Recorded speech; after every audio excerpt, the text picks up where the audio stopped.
Milinji, you can start. Okay. All right. Well, namaste to everyone from Australia. My name is Milind Sathe.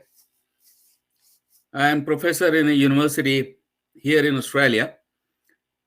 The topic of my presentation is foreign media and disinformation campaign. Now, disinformation campaign is commonly known as propaganda or false propaganda. I am going to talk on 4 key points. Number 1, the history of propaganda warfare against India. Number 2, a framework that we can use to analyze and understand the problem of false propaganda. Number 3, how the false propaganda is used against India. And number 4, what can we do about it and what we have done in Australia about it. So the history of propaganda warfare goes back to the days of the British Raj. The British supported the theory, actually formulated and supported the theory of Aryan invasion. And the Varna and the Jati system was labeled as caste. Now, this kind of a false propaganda was taking place subtly.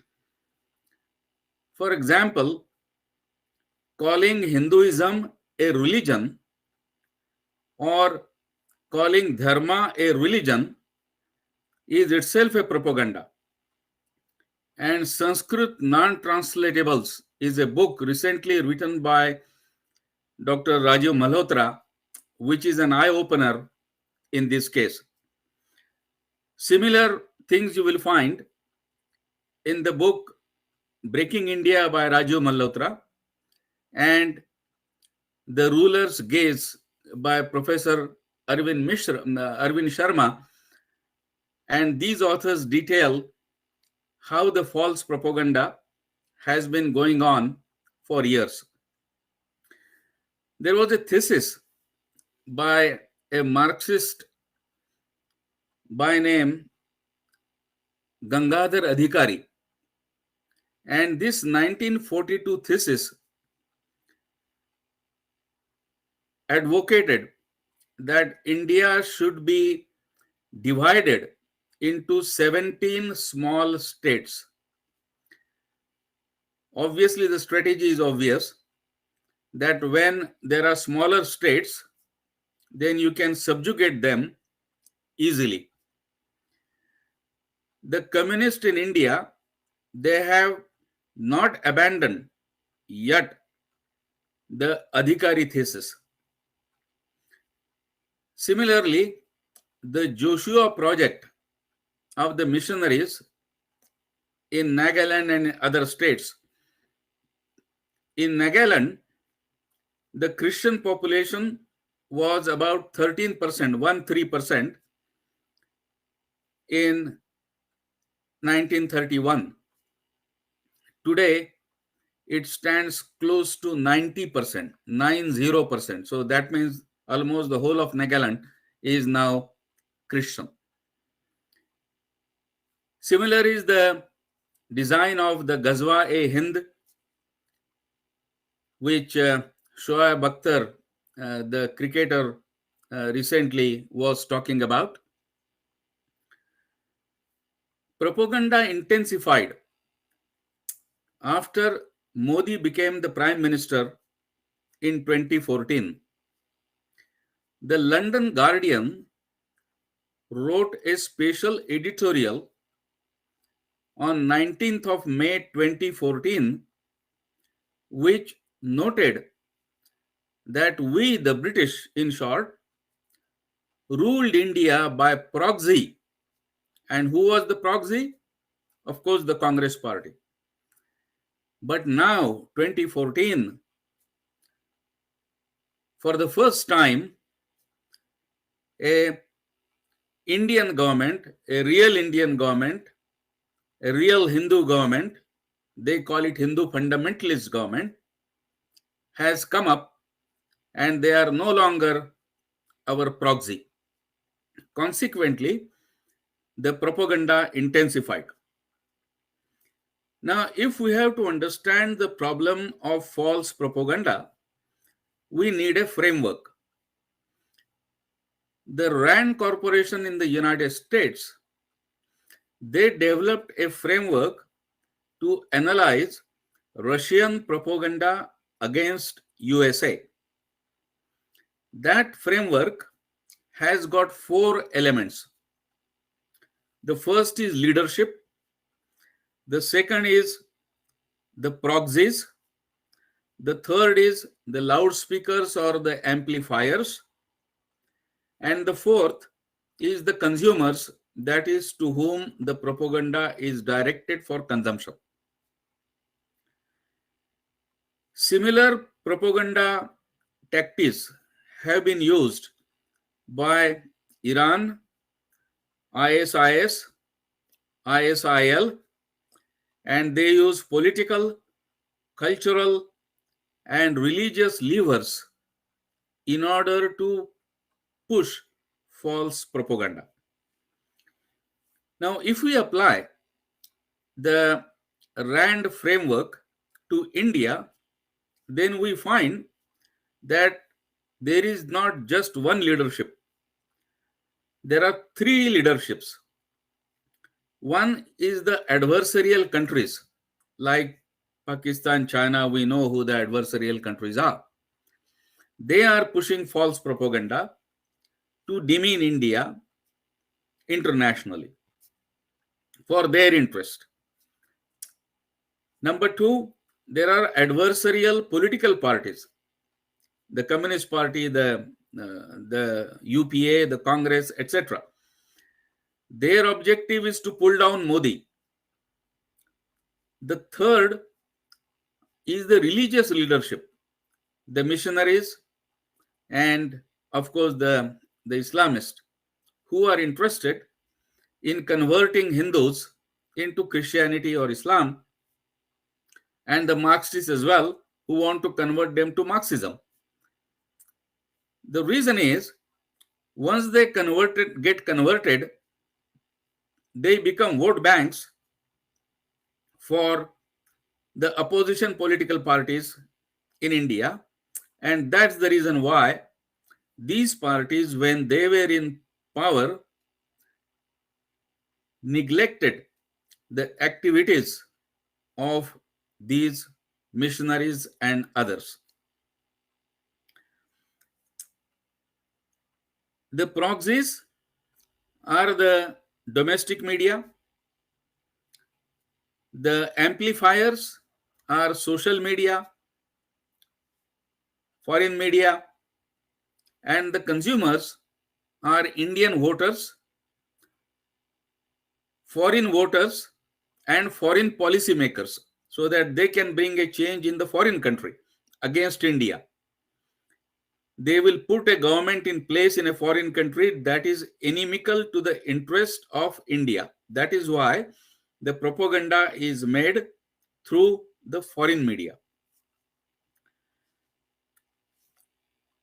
There are NGOs like the EU Disinformation Lab, European Union Disinformation Lab. This is an NGO. And they did a research study. And they did a research study on India, showing that India is involved in false propaganda against China and Pakistan. Now, if you are a research institute and if you are a NGO, then you should have also done simultaneously a study of the Chinese and Pakistani propaganda against India. But they have not done it. They have not done it for any other country. Only India's propaganda against China and Pakistan is what they call it their research. Obviously, this is all funded. Recent examples of the farmers' protest, CAA, Kathua rape are intended to destabilize India, demean India, defame Hindus, and this has been going on for some years. If India is really that bad, or Hindus are that bad, why is that the Rohingya Muslims are not going or not seeking asylum in China or in some 50 odd Islamic countries, but they choose to come and stay in India? It serves two purposes. One, they are safe here in India, which is a Hindu majority country. And number two, of course, is the demographic changes that can eventually harm India. An antidote against this is a united Hindu or a united Hindutva. However, united Hindutva is a threat to the regimented, dictatorial, and exclusivist worldview of the proselytizing religions as well as the Marxist ideologies. Their worldview is to create a world that is pan-Islamic, pan-Christian, pan-Marxist. And when that happens, harmony is not going to be there because they are going to fight against each other for dominance. The weaknesses of the Hindus have been very well identified by French governor of India, Dupleix. You may have heard his name in the history books. Now, Dupleix said that Hindus are not united. This is their first problem. Because they are not united, in order to settle their internal dispute or internal feud, they are willing to take or willing to invite foreign invaders. Number two, their army is not well trained. They are not disciplined. They lack technology. Of course, this was the time when the French and the British were having a tussle between themselves. And number three, they can be easily bribed. These lessons from Dupleix, these insights from Dupleix, were taken over by the British and used successfully against India, and their divide and rule game continued. How do we address this propaganda? That is the question. One is, we need to have counter strategies and strategies that will mirror the strategies which they are using, the enemy is using. We need to have, now there are some strategies that are in the hands of the government. Well, the government is doing whatever they can do within their jurisdiction. But people like us who are in the non-government, what can we do? What is in our control? One is, we need to develop our own think tanks who will do research on these adversarial groups, write papers, circulate these papers. The Marxists, as you will know, have an excellent network They have academic journals that are exclusively Marxist journals, and they publish in those journals and then cite each other in a club and then come and tell us that, look, my articles are published in a refereed journal. If you send an article countering a Marxist article published in a Marxist journal, obviously it will be rejected. Similar is the case with Christians as well. It is important that we need to have NGOs, our Hindu peats, our Hindu temples need to be freed, their wealth needs to be freed and made available to support Hindu cause. That is an essential requirement at this stage. We need to be aware that whatever the foreign media does it for money. China paid $700,000 to the Time magazine. This is as reported in the media. It funded $371,000 to Financial Times. Now, through Financial Times, they will implant news how Indian economy is failing, for example, or take the case of COVID management. They said India is the worst country in management of COVID. But over the years, over 1 year period, when it was found that India is doing the best in the world in COVID management, they all became silent. They were not publishing that news at all. It is important that foreign funding of the NGOs within India for the media in India needs to be put under a scanner.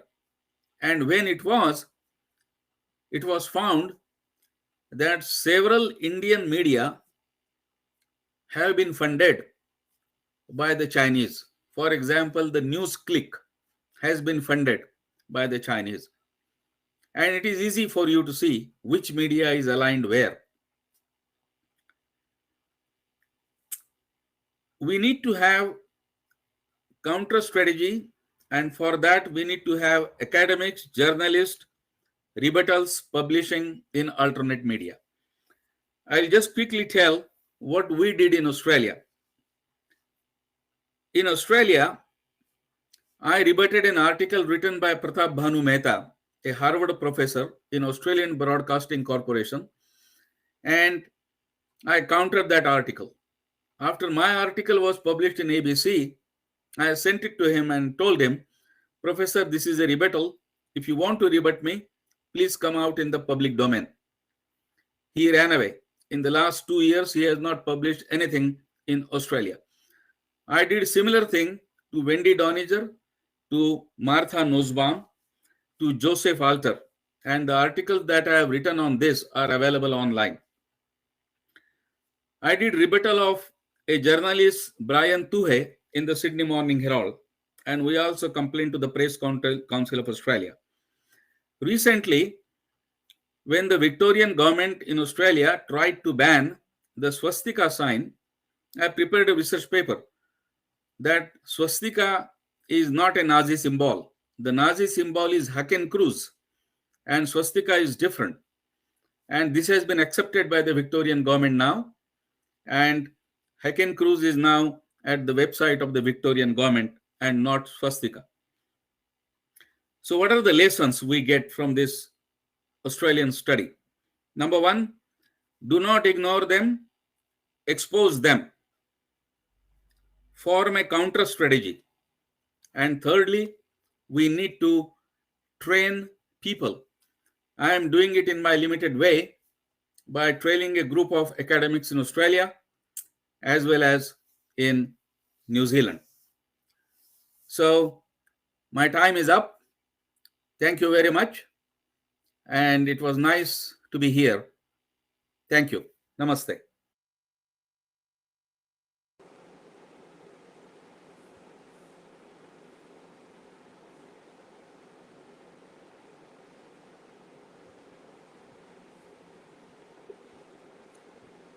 Namaste, friends, and people watching from all over the world.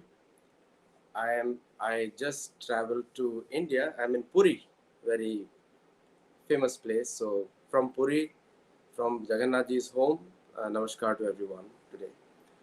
Uh, my topic is very clear, and I've been hearing a lot of yesterday's session, today's session. So I must congratulate Satparashar ji for taking the initiative and organizing this conference. Hindus for Global Good. And this is the perfect name to be given because I have written 8 books. In my last book, which came out, was Gold, Glory, and God. If you look at the history of the world, then we find out that the entire world from 6th century onwards was put upside down. 6th century started the beginning of colonial era with a papal bull. Papal bull, some of you may not know, you can read in detail in my books, but you can also search on Wikipedia. It was a call by the Roman Catholic Church to control or take the land from the natives in South America while they were searching for India, because the spices were known to remove diseases in Europe. The 13th century Europe was a very poor, diseased continent. And because of crusades, we all know how the natives of Europe went through crusades. And believe me when I say the natives, we know they were all Hindus. Because the ancient Greek culture was directly derived from Sanskrit and Vedic culture, including Sarai Kali. There's a deity in South France, which was known to be which is known by the European historians to be connected to Durga in India. So native Greeks were connected to Hindus in a very strong way. And the point which I'm trying to say is that the native cultures of the world, whether it's Africa, Europe, Asia, South America, we all know that the first migrations to the United States happened through the Bering Strait, wherein the Hindus who were running from Parshuram, where they crossed over into Bering Strait. And that's how the population of North America came out. Otherwise, why would North Americans, the natives of North America and South America, they all came from up Alaska down to Chile? If you see the map there. In my books, I have described it very clearly about Parshuram's study, and also Krishna confirms in Mahabharata that how that due to Parshuram, some Kshatriyas went towards the east, which they obviously have ran towards, and the data suggests that the Bering Strait was a common connected land just few thousand years back. It was 1,000 kilometers wide, and it was so Alaska and Russia were connected continents. That is, a history shows. So we all know how the Native Americans have come about, and South Americans also. All this breed, and there is a DNA study also, and the DNA study says that the Indian genes is found prominent in many natives of North America and South America. In Europe, we all know it was a continentally connected thing. So we do not know that we know very accurately, and with research we can say that before the Christian era and the Islamic era, that is before the 6th century and the 1st century, believe me, the Bible was written in 525 Common Era, not before that. And Quran was completed in 9th century, 800 during that time. Now, before that, all the culture in the world was a Hindu culture. And people had peace, people had tranquility, people were connected to nature. The animal rights abuses were very less, and human rights abuses were also very less. But the fights were always on. See, it's the nature of a human being. There are some there are fights happening between nations, small states with another state. It is the law of the nature. It will happen. It did happen, but not mass scale religious persecution of people. That did not happen, and that is what Hindutva or Hinduness stands for.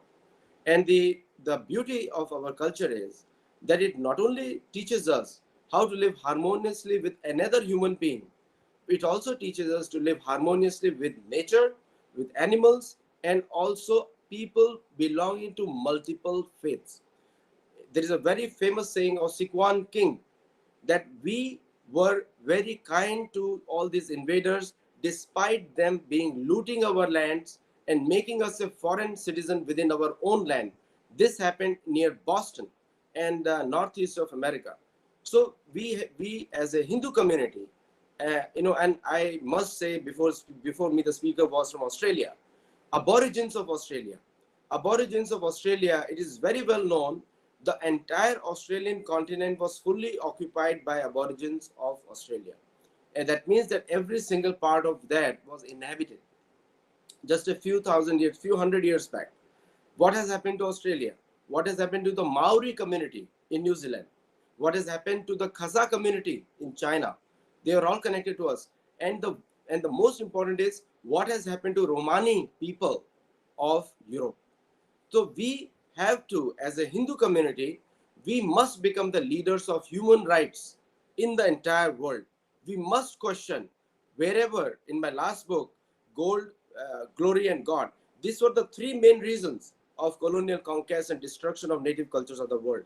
Hindus are the only remaining Native Americans in the world today. The reason is that we have a culture which was original, thousands of years old, and also millions of practitioners are still remaining. The whole world looks up to Hindus to protect their rights. And I must, some of us have different opinions about Mahatma Gandhi, but one area I will congratulate him, and today is Mahatma Gandhi Jayanti also, that he fought for the rights of native South Africans. Because of his inspiration, Malcolm Marshall and other leaders of the black community, African American community, got inspired to raise their voices. And also in the apartheid, he has a major contribution in ending the apartheid in South Africa. Now, we may disagree with him on many points, but this one point we must take lessons from, that we have to stand together to protect the rights of all natives. And some of us are divided on the American theory of critical race theory. Now, critical race theory is a European construct and in opposition to European construct. But what is the reason behind critical race theory? The reason behind critical race theory is critical faith theory, that Abrahamic faiths have a dominion over other people. That is the main reason. So where the Christians are in majority, they are humans, rest of them are pagans or heathens or infidels. Where Muslims are in majority, rest of the people are kafirs and they can be killed or they need to be taxed higher until they submit. So our Bhagavad Gita teaches us that we need to stand for our rights. Yudhyasva vigajjara. Without lethargy, fight. Bhagavan Krishna says, Mai sarvani karmani sanyasya dhatma chetasa nirashir nirmamo bhutva yudhyasva vigajjara. We don't read our scriptures. Our scriptures tell us that wherever you see, I've written 8 books, 3 on Mahabharata, 1 on Ramayana, and 2 books on a common commentary, Dharma commentary on current native affairs. Now, we have to learn our scriptures and build strength on it. Krishna says, Yuddhecha palayanam, means we should never come back from the fight. Somehow, we have been told to keep Mahabharata out of the house, it creates clash. Do not keep, and so we have kept all the important scriptures outside the house. And we are here fighting for survival. Believe me, the critical faith theory which I have proposed, that means that the faith which supports the maximum group of people, it becomes a critical faith. So Hindutva or Sanatana Dharma is that faith which connects the maximum group of people. Vadanti tattva tattva vidas tattvam vidjnanavadvayam brahmeti paramatmeti bhagwan iti shabdati. It includes anyone. And so, but the problem is the world knows strength. The entire, if you see the colonial history, was a military conquest. And I must tell you that we must feel proud on 2nd October.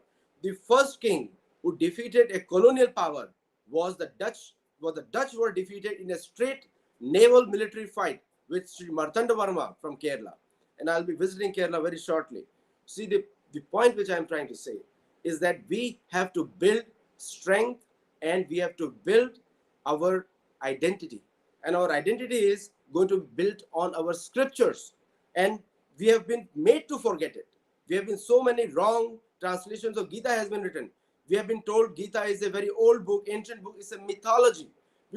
Mythology word was invented. If you watch Satology channel, YouTube channel, you'll see, was invented to prove us that our ancient history was false, and which is a very wrong notion. Therefore, I invented the term sathology. We should never, sat means truth, and myth means a fake lie or imagination. It's a Sanskrit dhatu. So sathology means a science of truth, the study of truth. Satya mev jayate. We have to speak the truth, and we have to speak it fearlessly. So if you see in aborigines rights getting destroyed, we have to say it. Understand one thing, there is an Native American saying, the duck which quacks the loudest gets the cracker. The Western world, that means the Christian world. We have to completely understand the Western world is the Christian world. It's nothing to do with anything else. It's not to do with West. They're very clever. They are trying to fool us. So critical race theory is a European construct to hide the critical faith theory. You have to understand the reasons behind it. So we have to speak for all the natives of the world, because all the natives of the world were Hindu and will be Hindu. And this conference is very aptly named Hindus for Global Good. We have to become the human rights champion. We have to become the voice of the people who do not have the voice. Unless we do that, we will not be able to change the destiny of the entire world. Mahatma Gandhi, today is a very auspicious day also, in a way that he shows us this aspect of the leadership. I also don't agree with him on all different aspects. I firmly believe Subhash Chandra Bose was a reason, and that is proved by Mountbatten also. He said Subhash Chandra Bose is responsible. But there are some good things we should take from everywhere. Whatever being, he had faith in Bhagavad Gita. So the Quran, Muslims have Quran, Christians have Bible, Jews have Torah. What do Hindus have? The Bhagavad Gita. We have to speak and learn our own scriptures. We cannot derive mental strength from other scriptures. As I'm traveling India nowadays, in last 3-4 days I've been traveling India, everywhere European names, Marco Polo buses, Martinelli. I'm saying, what has happened to Bharatiya? This is the colonial mindset. Everything in the Christian world is better than everything in the Hindu world. That's what is going on. So we have to reverse the trend. In America, we must demand that the Hinduism, Hindutva must be taught only by Hindu people in tradition. This we must tell. And we must also say in all other parts of the world that Hinduism, Sanatana Dharma must be taught by only those people belonging to a tradition or who are practicing it. So this is the time Hindus must save the humanity. If we do not speak up, then understand we are part of Vikarma. We are not doing our job. We are part of Adharma. If we do not speak up for the rights of others, whatever he may be or she may be, it doesn't matter. We are the only voice of reason, but somehow we are not speaking enough. And thanks to all these wonderful speakers, you all have shown that how much data we have, how much information we have. And it's time to move forward and claim our heritage. Our heritage is Vasudhaiva Kutumbakam on the principles of Sanatana Dharma. We are large-hearted on the principles of Sanatana Dharma. They are small-hearted, Lagutatmata. You should read the whole entire shloka. They are small-minded because they are speaking only for their religion, their goal, and their culture. What happened to South Americans? What happened to Indians? What happened to Asians? Philippines was a Hindu country before Christian Spaniards came there. And today it is speaking Spanish, and they have forgotten their language, Tagalog. And that is wherever the Abrahamic faiths have gone, they have created poverty everywhere. America is rich because the church is kept outside the power. England was rich because church is kept outside the power. French were rich because church was kept outside the power. Secularism was used by them, and they advised to keep the church. But Sanatana Dharma is not secularism. Sanatana Dharma includes everything. Hindutva is naturally neutral to all faiths. And therefore, Hindutva must be in governance. I want Americans, if they are listening, we have to adopt Hindutva as a principle of American governance. And everywhere Native American cultures need to be protected. If the Australia is a stolen land, according to me, it is stolen from aborigines. And New Zealand is also stolen land.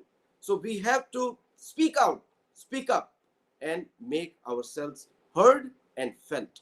So I'll stop here, and I'm very grateful to all the organizers and wonderful speakers who have come before on the show. I watched yesterday's recording, and I'm going to watch today's recording also. Namaste.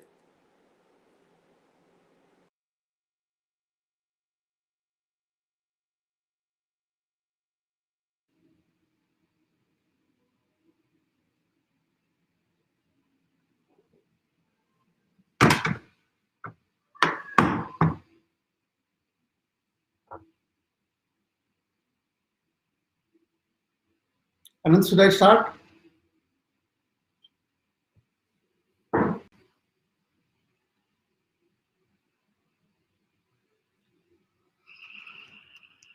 नमस्ते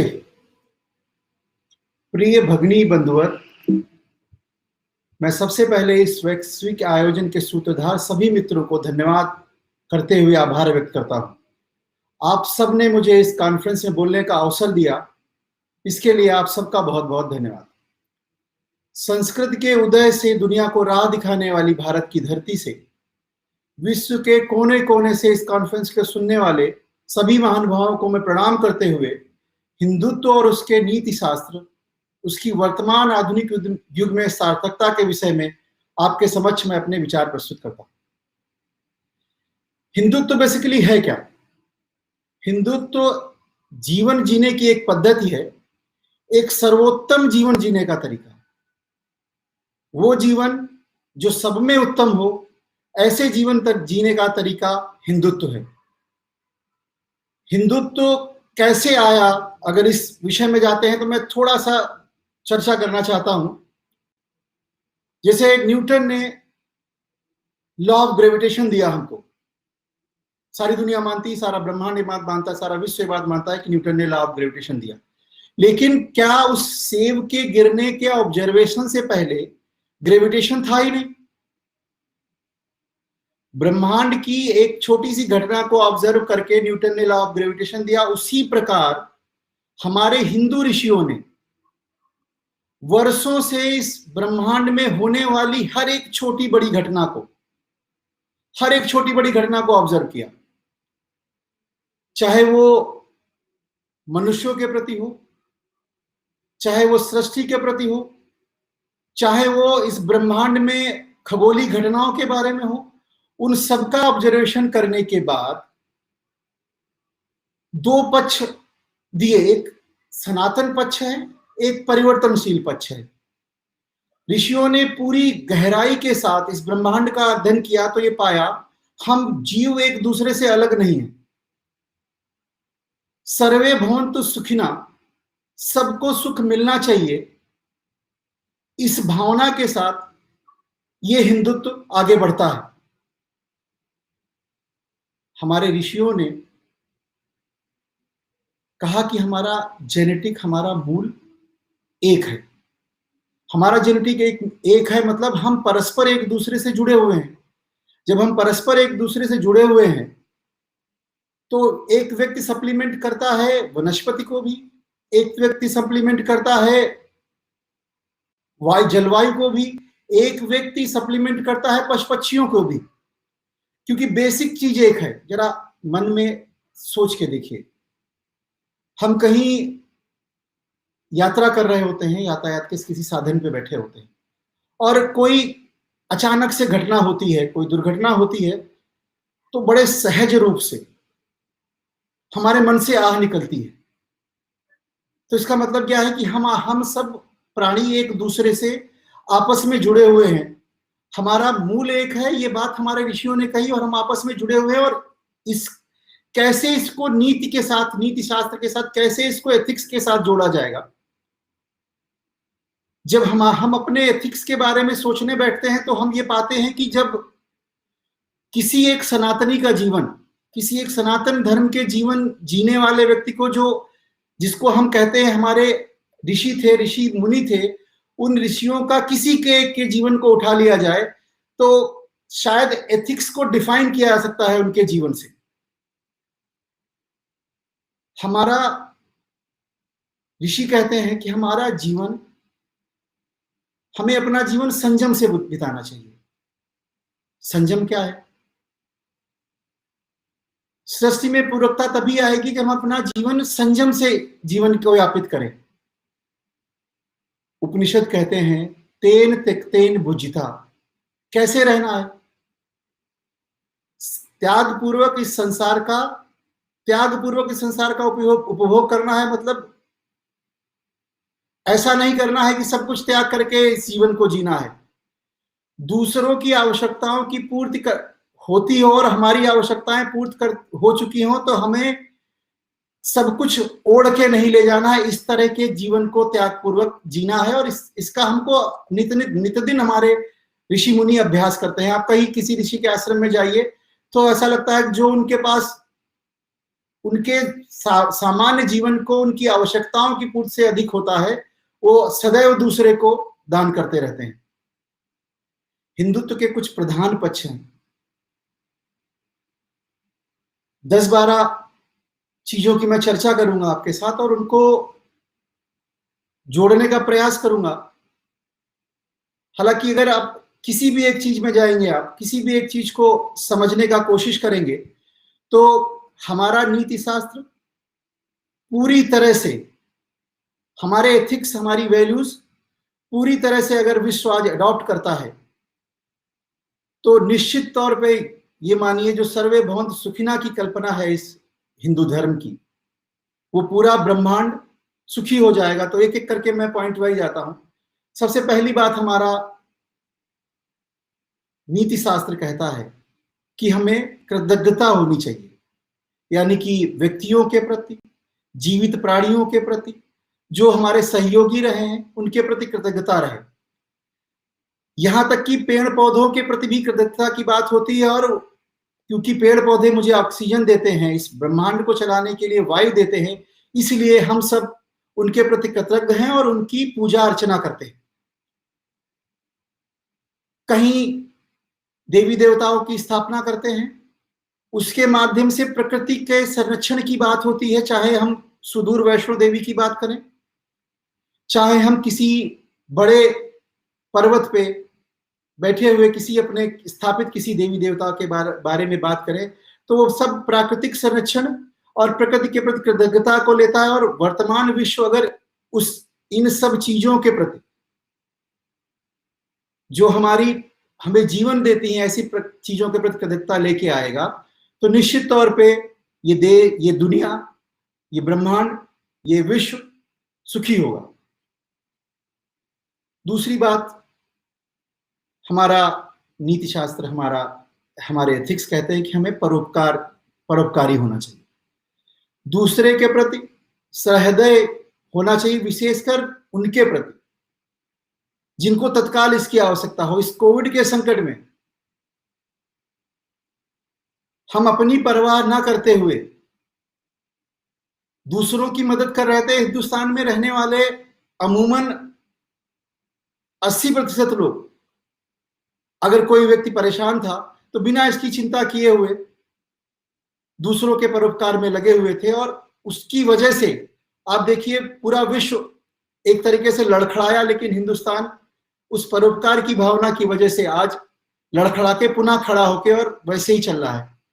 अहिंसा, सबसे बड़ा मंत्र अहिंसा का है। और आज हम लोग गांधी जयंती के अवसर पर बैठे हुए हैं। आपके देश में, विभिन्न देशों में कहीं अभी 1 अक्टूबर भी है, बट हिंदुस्तान में आज 2 अक्टूबर की सुबह है। अहिंसा हमें जीव जंतुओं के प्रति ही नहीं, और किसी पे शारीरिक चोट करना ही अहिंसा नहीं है, हिंसा नहीं है, मानसिक चोट भी अहिंसा है। और जब इस कॉर्पोरेट वर्ल्ड में इस अहिंसा को आप उपयोग करेंगे, तो बड़ी आसानी से आप ये पाएंगे किस तरह से किसी व्यक्ति को लोग मानसिक चोट पहुंचा के उसको धीरे धीरे धीरे धीरे कुढ़ने पे मजबूर करते हैं। तो अगर एक प्राणी, एक इंसान इस हमारे सनातन धर्म का, इस हिंदुत्व का छोटा सा अंश भी अपने अंदर ग्रहण कर लेता है अहिंसा का, तब भी इस दुनिया का उद्धार हो सकता है। माता पिता और शिक्षकों के प्रति आदर का व्यवहार कहीं छुपा नहीं है। किस तरह से आज जब लोग आदर की भावना, सम्मान की भावना दूसरे लोगों के साथ नहीं रखते हैं, अपने वरिष्ठों के साथ नहीं रखते हैं, अपने गुरुओं के साथ नहीं रखते हैं, तो धीरे धीरे क्षीणता आती चली जाती है। और समाज जब नीचे जाएगा तो विकास अपने आप रुकता है। स्त्रीत्व के प्रति आदर, मां दुर्गा की पूजा से लेके मां सरस्वती की पूजा तक मां रूपी स्त्री की पूजा हमने की है। और स्त्री का दर्जा सदैव समाज के अन्य मनुष्यों से एक स्तर ऊपर ही रखा है। जब ऐसी सोच के साथ जब ये समाज, ये दुनिया चलेगी, हिंदुत्व की सोच को अपने साथ रखेगी, तो निश्चित तौर पे ये दुनिया इस हिंदुत्व को अगर समझ पाई तो मुझे लगता है हर व्यक्ति इस हिंदुत्व को अपने अंदर समाहित करना चाहेगा। करुणा की भावना, करुणा, दया, और जब एक व्यक्ति ऐसा होता है जिस व्यक्ति के अंदर दया की भावना होती है, करुणा की भावना होती है, करुणा और दया की भावना बिल्कुल उस तरह से है, जो व्यक्ति अपने अंदर करुणा की भावना रखता है वो किसी के साथ, किसी भी प्राणी के साथ वो अन्याय कभी नहीं कर सकता। और जब सभी प्राणी एक दूसरे के साथ अन्याय नहीं करेंगे, मतलब न्यायपूर्वक रहेंगे, अन्याय नहीं करेंगे, तो जैसे जो सबसे बड़ी समस्या है आतंकवाद की आज विश्व में, ये स्वतः समाप्त हो जाए। जिस तरह के संसाधनों का प्रयोग करके, जिस तरह से टेक्नोलॉजी जो विकसित होती चली आई, मतलब जिस परिवर्तनशील समाज की बात करता है हिंदुत्व, उस परिवर्तन को अडॉप्ट करने की बात करता है, लेकिन अपनी संस्कृति को संरक्षित सुरक्षित रखते हुए, यानी कि हमारी जो मूल भावनाएं हैं 1 2 3 4, स्त्रीत्व के प्रति आदर, माता पिता के प्रति आदर, करुणा की भावना, अहिंसा की भावना, परोपकार की भावना, कृतज्ञता की भावना, इन सबको लेते हुए अगर ये समाज अपने आप चलेगा तो ना दंगे होंगे, ना आतंकवाद की घटनाएं होंगी, वनस्पतियों के प्रति प्रेम की भावना, मतलब किसी को नुकसान नहीं करना है, किसी को नुकसान ना करते हुए भी परिवर्तनशीलता को अपने अंदर रखे, परिवर्तनशीलता को अपने अंदर रखे और आधुनिकता को अपने साथ जोड़ के चलना है।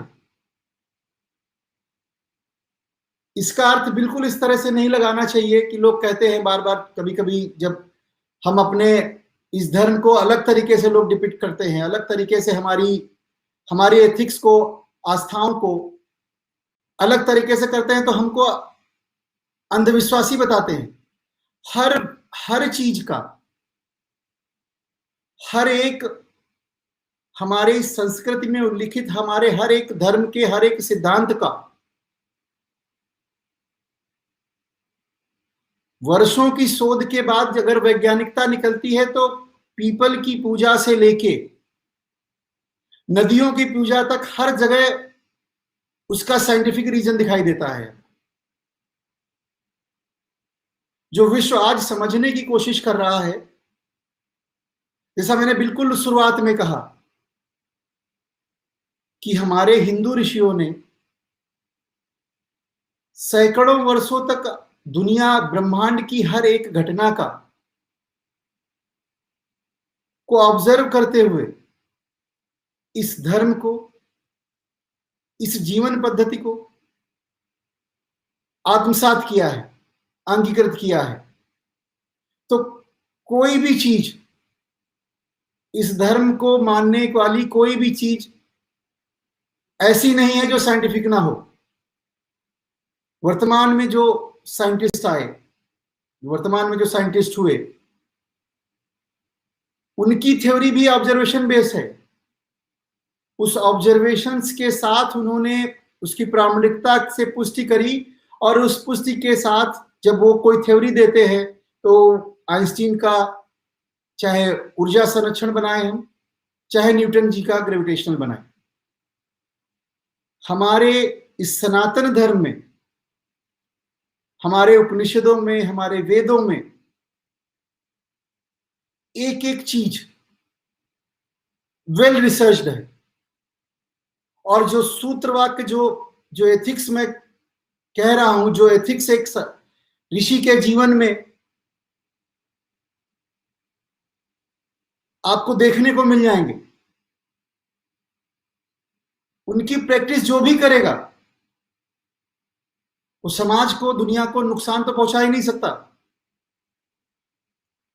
जो पेड़ पौधों की पूजा करने की बात करता हो, पेड़ पौधों की पूजा क्यों करनी है, उसका साइंटिफिक रीजन है। अगर पेड़ काटते जाएंगे तो ऑक्सीजन कहां से आएगी? आज जलवायु परिवर्तन की बात होती है, प्राकृतिक असंतुलन की बात होती है, जैव विविधता का संरक्षण हमें हमारा सनातन धर्म ऐसे ही शिक्षा दे देता है जिसको किसी को विशेष तौर पर शिक्षा लेने की जरूरत नहीं पड़ती। सनातन घर में पैदा हुआ बच्चा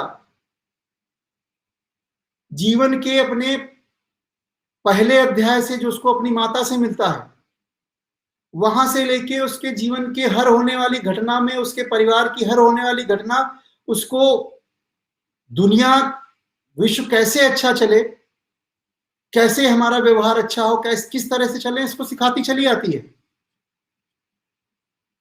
सच्चे जीवन की बात होती है। सच्चे जीवन की बात करते हैं हमारे एथिक्स।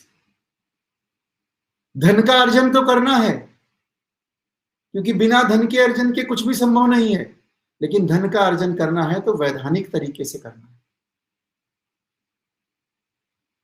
अनैतिक और अवैधानिक इच्छाओं में संलग्न नहीं होना है।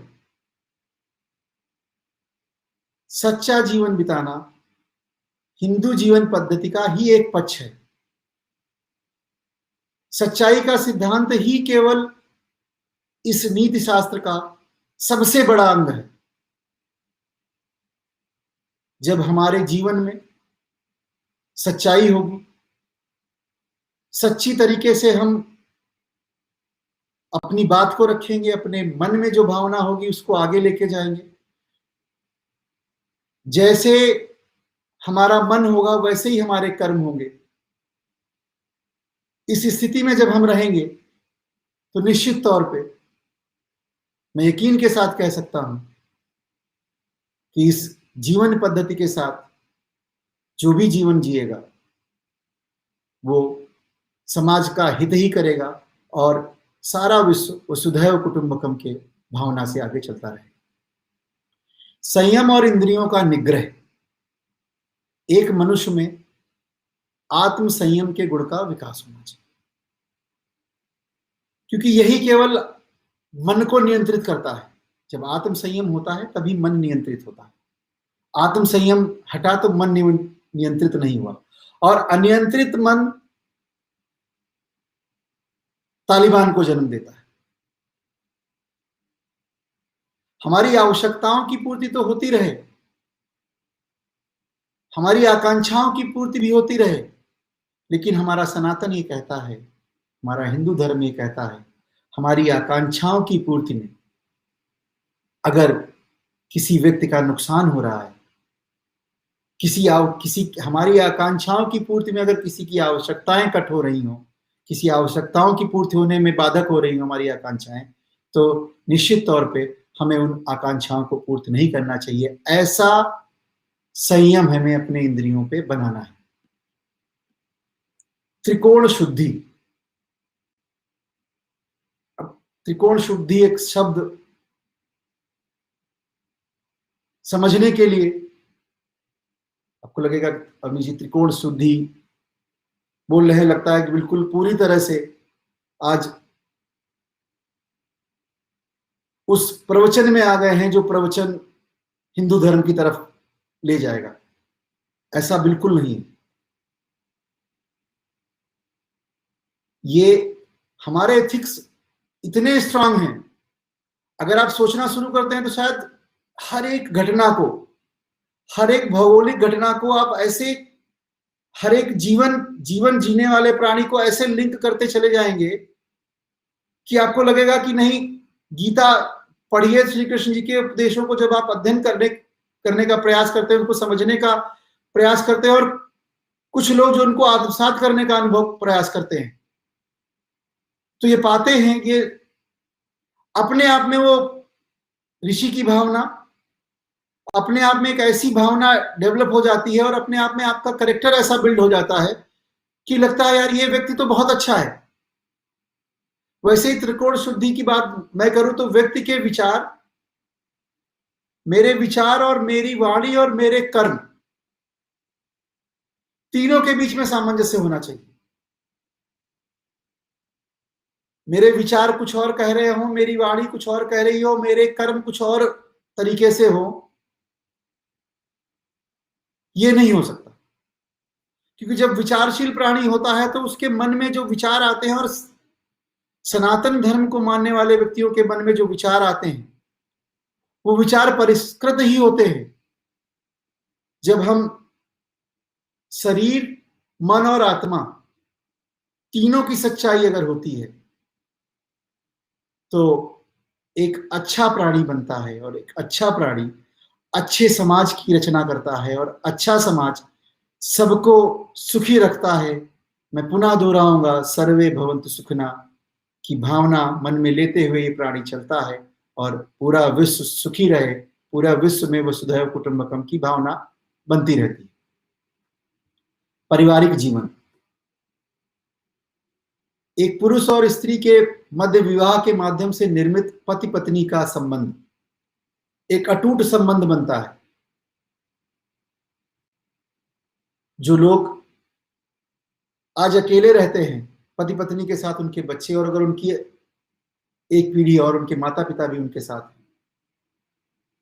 तो अनुभव करिए कि जीवन कैसे आसान होता है, कैसे वर्तमान युग में उसकी प्रासंगिकता है। पति पत्नी दोनों जॉब करते हैं तो बच्चे न संस्कार पाते हैं, ना वो सानिध्य, वो प्यार पा पाते हैं, क्योंकि दोनों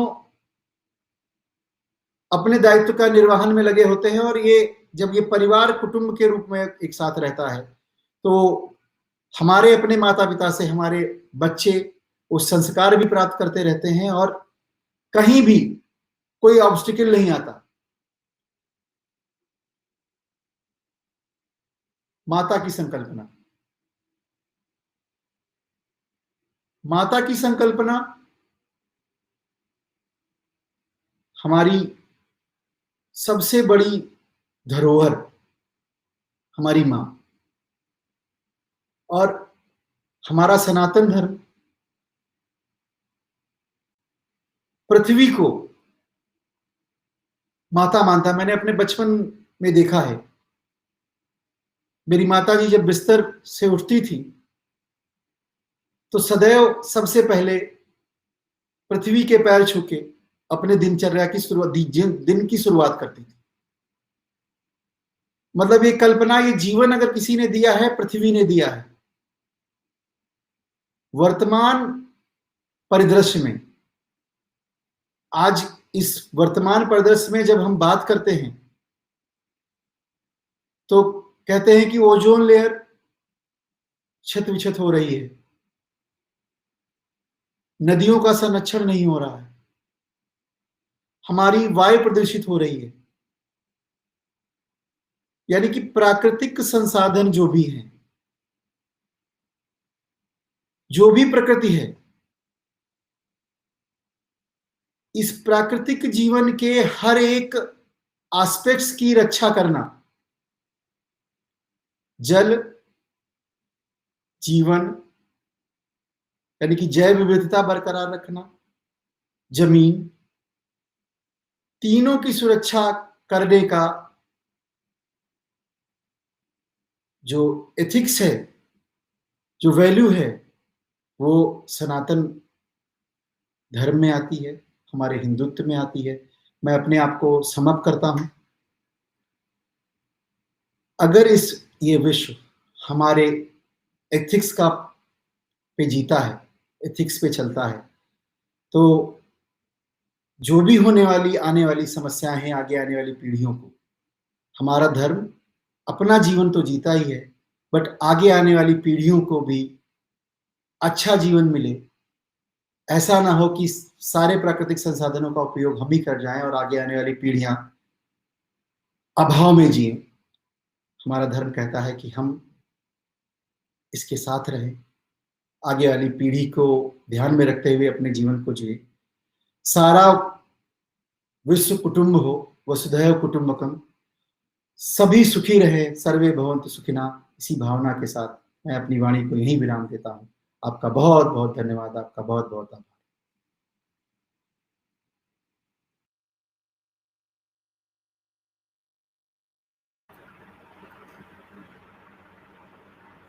All right, so I will begin with my speech. Namaskar, everyone. Good morning, good afternoon, and good evening to all the participants present at the very important Hindutva for Global Good HFGG Global Conference 2021. Friends, I am Mini Srivastava, a law professor at Amity University, Uttar Pradesh at Noida.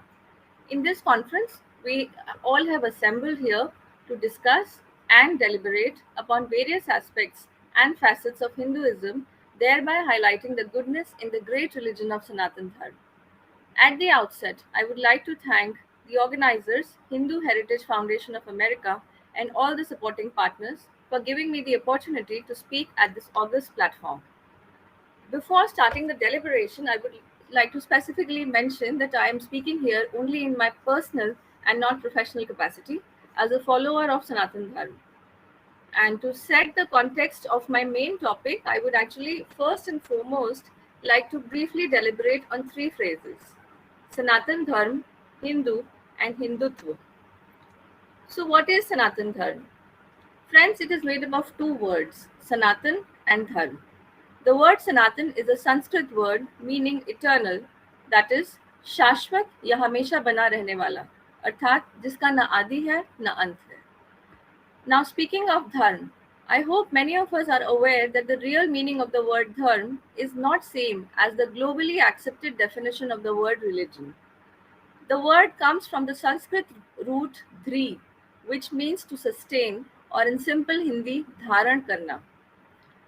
This means dharma is the most integral characteristics of someone or something, which, if taken away from them, then that something or someone will cease to exist. So, the basic nature or characteristic of something or someone would be called its dharma.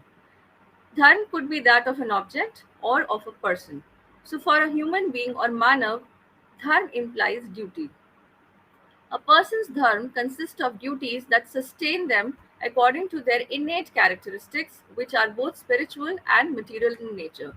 So, our spiritual as well as material characteristics both can comprise of our own individual dharma. Among our revered shastras and religious texts, the definition of dharma are given primarily in Manusmriti and is deliberately in depth in Srimad Bhagavad Gita. Without going in much details, as the topic of dharma itself can be spoken upon for hours and hours, we can simply say that the word Sanatan Dharma implies that ideal code of conduct for not just Hindus but for every human being, and that conduct which remains true and relevant in all times. Those values which have remained steadfast, withstanding the test of time. Here, I like to emphasize that dharma referred in our text is actually called Manav Dharma and not Hindu Dharma. Another much simpler definition of Sanatan Dharma could be an order which follows the knowledge system of Ved and its subsequent derivative texts like Upanishad, Darshan, Smriti, Puran, Ramayana, Mahabharata, etc., as laid down by our most revered rishis, munis, acharyas, and gurus. Now, my next question is, what are those time-tested values which are considered to be the core of Sanatan Dharma?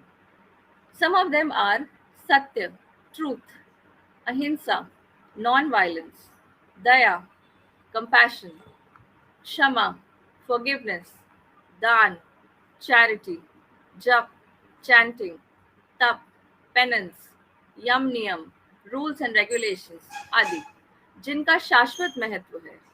So these time-tested values have been established in Vedas much prior to the origin of other religions. My next point is that since prehistoric times, Sanatan Dharma has been predominantly followed in entire subcontinent. And despite all the odds and circumstances that the followers of Sanatana Dharma have faced in varying times, it continues to be the largest religion in India. Now, I would like to briefly touch upon who is a Hindu and what is Hinduism. Ironically, the word Hindu, which is our core identity in present times, does not find mention in our ancient texts. The word was derived from many references by which outsiders used to refer the people of subcontinent in the ancient times. It is said that many years ago, our ancestors adopted this word as our identity to separate ourselves from the foreign invaders that started invading and settling in our lands. Nonetheless, today we proudly embrace our identity as Hindu, and there is no ambiguity in the fact that we all are proud Hindus. Again, this topic merits a separate discussion forum on its own, and but without diving deep into that, being a law professor, I would like to touch upon the legal definition of Hindu as per our law. The Hindu Marriage Act 1955, it does not directly answers the question as to who is a Hindu, but it gives an idea as to whom does Hindu Marriage Act apply. So any person can be a Hindu by religion or by conversion or reconversion. So specifically, if we refer to the section 2 of Hindu Marriage Act, it says that anybody who is a Hindu by religion, and Hindu by religion means a child whose both the parents are Hindu, or any one parent is a Hindu and the child has been brought up as a member of a Hindu family, will be a Hindu by religion. A key point to be noted is a person who is not a Muslim, Christian, Parsi, or Jew is governed by Hindu law, unless it is proved that Hindu law is not applicable to such a person. So even people from people from Buddhism, Jain, and Sikhism also, in the wider context, if we see, will also be covered under Section 2, and Hindu Marriage Act would also apply to them. Also, those persons who are atheists and who believe in all faiths and in conglomeration of faiths may also fall under this class. So, this legal definition of Hindu stems from the age-old belief that anyone and everyone who lives in this nation can be called a Hindu unless he or she choose to give another identity to themselves, like another religion. Moving on, I would like to delve upon the very important word of Hindutva. What is Hindutva? I would like to delve on this the subtitle of the conference, Hindutva, the Essence of Hinduism. What is Hindutva, and does it have any connection with Hinduism? While answering this question, opinions of many thinkers come to our mind, from Swami Vivekanand to Swami Aurobindo to V.D. Savarkarji and many more. On the other hand, today we also see plethora of people from civil society who oppose and defame Hindutva as a tool and a policy of hatred towards minority communities. But again, as a law professor, I would like to quote India's legendary lawyer, late Sri Ram Jethmalani ji, on the Supreme Court judgment of Manohar Joshi versus Nitin Bhaurao Patil 1995. And as per this interview to Sunday Guardian in 2011, he states, and I quote, Hindutva is the way of life of Indian people and the Indian culture or ethos, and by no means it is an anti-minority portion. Further, Mr. Ram Jethmalani counters the opposers of Hindutva by stating that ordinarily Hindutva is understood as a way of life or a state of mind, which is not to be equated with or understood as religious Hindu fundamentalism. It is a fallacy and an error of law to proceed on the assumption that the use of the words Hindutva or Hinduism per se depicts an attitude which is hostile to all persons practicing any religion other than Hinduism. So he clearly says that this kind of perception of misconception which is being spread against Hinduism or Hindutva is actually a fallacy and error of law. He further states that the communal propaganda machinery relentlessly disseminates Hindutva as a communal word, something that has also been embedded in the minds and language of opinion leaders, including politicians, media, civil society, and intelligentsia. He earnestly requests them to discover the true meaning of the word Hindutva as defined in Supreme Court judgment before they use it with communal overtone. He expresses pain by stating that it is indeed very unfortunate if, in spite of the liberal and tolerant features of Hinduism recognized in judicial decisions, these terms are misused by anyone during the elections to gain any unfair political advantage. Let the manipulators of the word Hindutva realize that by articulating it with religious connotations is in violation of letter and spirit of the Supreme Court judgment. Now, I move to the topic that I have chosen today, which is select contemporary global challenges and finding answers in Hinduism. Friends, I would like to flag 4 global challenges of today's world, which is affecting all of us directly and indirectly. The first one being unhealthy lifestyle and growing mental stress. I think we all will be in agreement that one of the banes of the so-called modern civilization is the adverse effect on our physical and mental health caused by our evolving unhealthy lifestyle and growing mental stress. The solutions that Hinduism can provide in tackling these miseries of modernity could lie in our ancient systems of yoga, Ayurveda, and vegetarianism. To tell you more about yoga, which I am sure all of us know, I would like to borrow the words of our Honorable Prime Minister, Sri Narendra Modi, as per his speech in United Nations General Assembly. He states, and I quote, "Yoga is an invaluable gift of India's ancient tradition. It embodies unity of mind and body, thought and action, restraint and fulfillment, harmony between a man and nature, a holistic approach to health and well-being. It is not about exercise, but to discover the sense of oneness with yourself, the world, and nature. By changing our lifestyle and creating consciousness, it can help in well-being. Let us work towards adopting the International Yoga Day." Unquote. Today, across the globe, millions of people are accepting the benefits of yoga and making it part of their regular lifestyle. Moving on, another facet, very important facet, which as far as health is concerned, is Ayurveda. Ayurveda places great emphasis on prevention and encourages the maintenance of health through close attention to balance in one's life, right thinking, diet, lifestyle, and the use of herbs. Knowledge of Ayurveda enables one to understand how to create this balance of body, mind, and consciousness according to one's own constitution, and how to make lifestyle changes to bring about and maintain this balance. Moving on, I would also like to stress upon vegetarianism. Vegetarianism, simply speaking, implies practice of eating plants and their product grains, fruits, vegetables, and nuts, and abstaining from eating meat or even animal products. According to the WHO website, there's a page wherein they discuss healthy diet.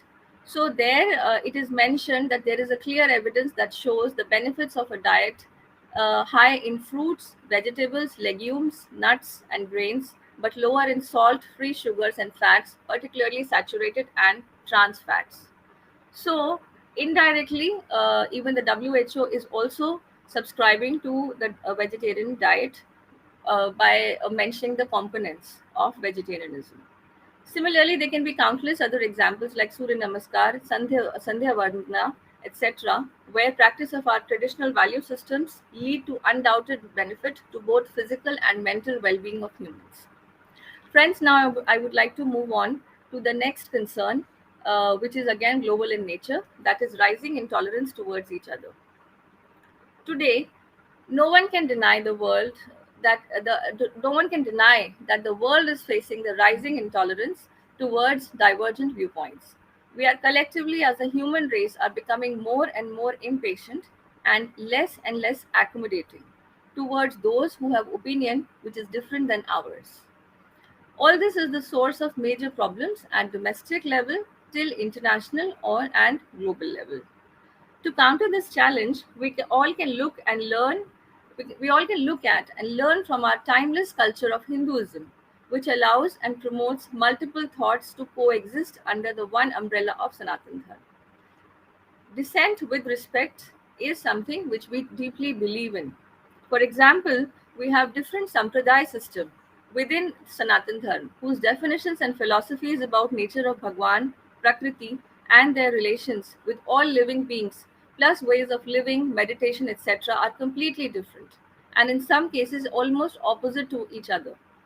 But the one common point of all these sampradaya is that they have been taught to respect each other and accept each other's existence without malice and prejudice. This without malice and prejudice is what I would like to underline. For example, Vaishya Sampradaya and Shaiv Sampradaya and Shakt Sampradaya. Another example could be Dvaitvadis and Advaitvadis. Despite all their differences, they continue to give each other mutual respect and coexist peacefully and make it a point to never insult or demean each other. Moving on, I would like to flag the third global challenge, one of the very serious global challenges that we are facing, that is fundamentalism. As per Collins' dictionary, fundamentalism is the belief in the original form of a religion or theory without accepting any later ideas. It is also a source of some of the major conflicts in the world today. To counter this, the world can learn from the principle of assimilation that Hinduism preaches and follows. For example, the acceptance of Sri Ramcharitmanas, in spite of it being a non-Sanskrit text, because it was written in Avadi at that age. It is accorded equal respect at par with our ancient Sanskrit Shastras. The power of assimilation should not be undermined, as it is probably because of this trait our Sanatan Dharma has stood the test of ages till date. Perhaps the only example in the history of the world that, in spite of so many invasions through several centuries, the original culture and the tradition of a region has not only survived but still continues to be its dominant religion. Moving on, I would like to focus on another global challenge, which is terrorism. One of the biggest challenges to humanity today is terrorism. It may appear that terrorism emerges from fundamentalism and intolerance, but it is basically a mental deformity. In my opinion, it is a mental deformity which induces a cruelty in a person to such an extent that makes him or her justify extreme violence against innocent people. To counter this deviant mental trait, answer, in my opinion, lies in the core values of Sanatan Dharma, which are Daya, Shama, and Ahimsa. Compassion, forgiveness, and non-violence. In my opinion, if these are three traits which are counted as one of the 10 lakshan of Manav Dharma as per Manusmriti, and if any person is, I would say, continuously being given these three values are instilled in any person, we will see that people, less and less people would walk on the path of terrorism. Daya, Shama, and Ahimsa. If these traits are followed by any society, it will lead to more humane and peaceful society. Friends, apart from these challenges and how Hinduism can actually be used to counter these challenges, I would also like to lay stress on reforms that have been made in Hindu society. I would also like to touch upon a common misconception against the Hindu society, which accuses us to be orthodox and anti-reformists. I concede that with time, the Sanatan Dharma also was plagued with some serious inhuman ills and malpractices like sati pratha, bigamy, and casteism based on birth, leading to untouchability. Friends, I am very proud of saying this, that we collectively as a society and as a country have taken the following constitutional and statutory reforms in this regard. Number one, we passed the banning of sati system under Bengal Sati Regulation Act in 1829. Also, there is enactment of the Commission of Sati Prevention Act 1987. Further, bigamy is prohibited under Section 494 of Indian Penal Code 1860. To counter casteism and untouchability, we have consciously taken the following steps, namely, constitutionally guaranteed fundamental human rights, abolition of untouchability in 1950 by Article 17 of the Constitution of India, Scheduled Caste and Scheduled Tribe Prevention of Atrocities Act 1989, provision of reservation in places like educational institutions for employment opportunities, etc., establishing social welfare departments and national commissions for welfare of scheduled castes and tribes. In my opinion, these steps that we have taken are quite revolutionary. The society may still be plagued by certain ills.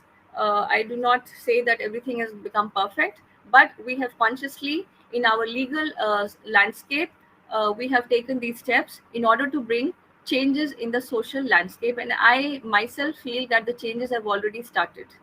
Changes are being done for years now. At the end, I would like to conclude by saying that in order to improve ourselves, we must resort to the timeless practice of introspection, that is, Atmachintan or Atmavishleshan. We must stay humble and continuously strive to become better version of ourselves than what we were yesterday. Also, we must reflect upon some key questions. Uh, that is, have we understood the true values of Sanatan Dharma, which as guided by our religious shastras and our revered acharyas and gurus? Have we really understood those values? And number two, how far are we following these values in our daily lifestyle? Friends, there are several challenges and threats that are pitted against our culture, values, and way of life. However, in my opinion, one of the biggest challenge is that if we can stay true to our old, timeless Sanatani values, and what is the real and the real test is faced by each and every Hindu today. The path suggested by Sanatan Dharma is virtuous, but it is not easy to attain, and straying is very easy. But if we stray from the path, then the very forces against which we are raising our voices today would have won. So we need to stay conscious, and we need to continuously strive to walk on the path that our great Sanatan Dharma has shown us. Thank you. Namaskar.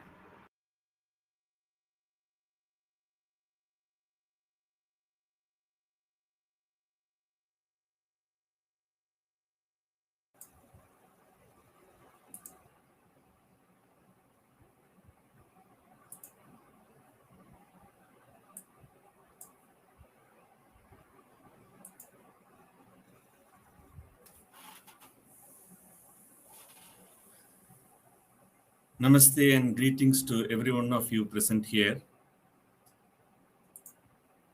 Myself, Dr. K. Parameshwaran, an Associate Professor of Law and former Dean of Academics at Gujarat National Law University, Gujarat, India. I teach, train, and do research on the integration of law, religion, spirituality, and justice, and also bring the confluence from psychotherapy, neuro-linguistic programming, interfaith building, and so on. I thank wholeheartedly the organizers of this wonderful conference, Hindutva for Global Good, the Global Conference 2021, for giving me this opportunity to share some of my insights that I have been passionate about since many years. The theme for me is Hinduism, Sanatana Dharma, spirituality and Hindutva, the interface with Indian constitutional law and justice. Before I explain the beautiful interface, the confluence, the integration which is already there between these two value systems, I would like to bring quickly certain broad outlines in order to have a context for us. My first point would be Hinduism, Sanatana Dharma, spirituality, and Hindutva. They are not different things. They are one and the same. They all represent one core body of integrated and continuous stream of knowledge, values, and practices that are inclusive in nature. As a result of which, this continuity, it can have multiple interpretations, multiple understandings, and multiple applications simultaneously, without having any conflict among their interrelational parts. These two interesting features of one integrated, continuous thought, value, and practices, as well as its simultaneity without any discord and dissension, it brings the results of the inclusivity, universalism, non-sectarianism, individual and collective goals, the harmony between these two, the sustainability with flora and fauna, the ecology and its respect, and continuously developing and evolution oriented. This feature brings the peace, the progress, the perfection without any disturbance to anything or to anyone. If you take it to a little deeper level, which I would demonstrate a little later, that this Hindutva, Hinduism, spirituality, and Sanatana Dharma, because of this beautiful integrated stream of continuous flow of interconnected, inclusive, universal, non-sectarian thoughts, values, and practices, it automatically manifests justice, equality, liberty, fraternity, which the Indian Constitution talks about, which the justice systems are in need of. So I would say that Hindutva or Hinduism, spirituality or Sanatana Dharma, they are not hostile to Indian Constitution or to any legal and justice values. All the secular, democratic, social, republic elements that we speak about in the Indian Constitution have been part of this wonderful culture, civilizational ethos, thoughts, values, and practices for several thousands of years. We all know the oneness, the ekatvam, is actually equality in constitutional law at a social level, samatvam. We all know the mutuality which we speak about, sarva bhutatma bhutatma, is actually the constitutional liberty at a deeper level. Similarly, the harmony that we all know is the adveshta maitraha karunaha, is constitutional fraternity, which is sarva bhuta hide radha. So on one side, Hinduism, Hindutva, spirituality, Sanatana Dharma. On the other side, Constitution, its values, the legal systems and justice and so on. They are actually intricately interconnected. As a result of which, Indian Constitution and its application, the Indian constitutional values, the guarantees require Hinduism, require Sanatana Dharma, require spirituality, require Hindutva, the Hinduness, the Hindu thought, the Hindu belief, the Hindu value, the Hindu practice, the Hindutvam.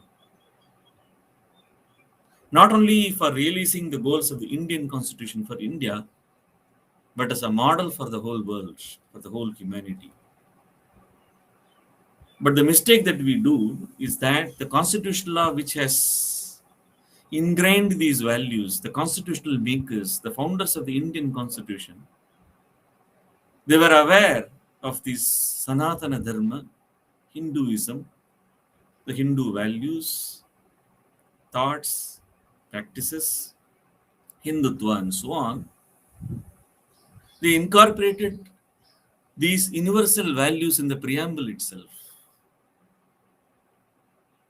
But unfortunately, we make a mistake that the Constitution, which is currently undergoing a different lens of interpretation, and it is being used as an interpretative tool to diminish the value of a civilizational and dharmic value systems of several thousands of years, which sustained everything, which will sustain everything, and that is going to sustain forever.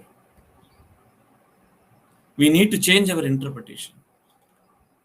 And I found the hate campaigns that are going on, the criticisms on Hinduism, Hindutva, Sanatana Dharma, spirituality, and so on, they all lack objectivity. There is no rationality in their explanations. There is no rigor of research to explain things.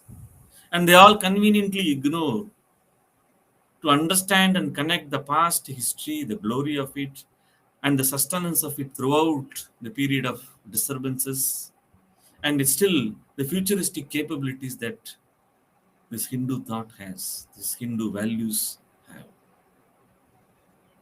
So Hindutva or Hinduism, Sanatana Dharma or spirituality is not antithetical to Indian constitution. Rather, Hindutva, spirituality, Sanatana Dharma, Hinduism, this Hindu value, thought, practice, one integrated, continuous stream of a body of knowledge, values, and practices, having multiplicity as well as simultaneity and sustainability, is crucial for the foundation, is crucial for the successful implementation of the Constitution.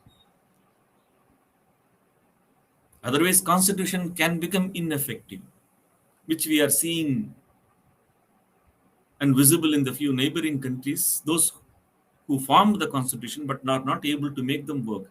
Whereas the Indian thought, the Hindu thought, the Sanatana Dharmic thought, they are able to move, they are able to sustain, and they are able to take it forward. Because of this inclusive nature, because of this universal nature, because of its non-sectarianness, because of this deep respect for ecology, flora and fauna, because of the balance between the individual liberties and the collective liberties and so on. So to put it in a nutshell, Hindutva is a broad, all-inclusive, uniting framework that has nourished all the cultures and religions in the entire region in and around India. And it is going to still nourish. Because of it, India could become a vibrant democracy. The regional parts that abandoned this, they have almost become failed states. They have seen violence in their state inside, leading to civil wars and so on. Hence, the continuance of Hinduism, the continuance of Hindutva, the continuance of Sanatana Dharma values, the Bharatiya tradition, its culture, is critical for whole humanity, is critical for future humanity. We cannot avoid this. Now let me explain the theme that is given to me: Hindutva, Hinduism, spirituality, Sanatana Dharma on one side, Indian constitution, the legal systems, the justice, equality, liberty, fraternity on the other side. Where is the interface? One wonders. For that, we need to understand what do we mean by Indian idea of the Hindu spirituality, the Sanatana Dharma, the Hindutva, the Hinduism in its core insights, and we need to understand what Indian constitution represents.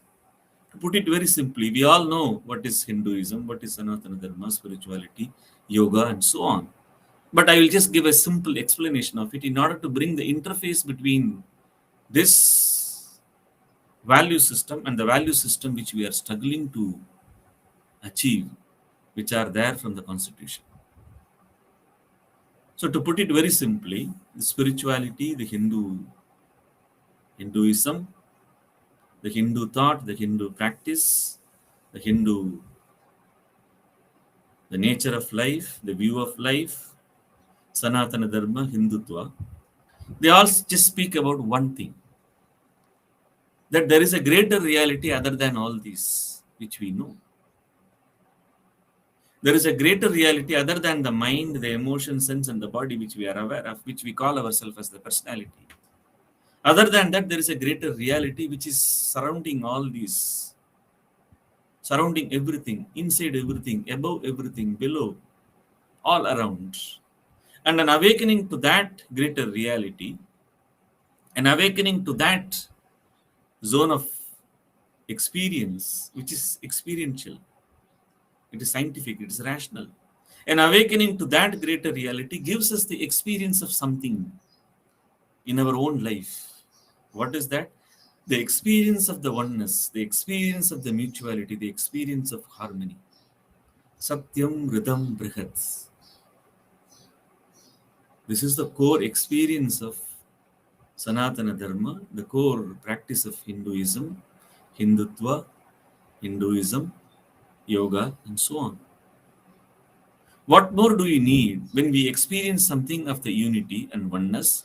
What more do you need when we experience mutuality at all levels? What more do you need when we experience the harmony inside?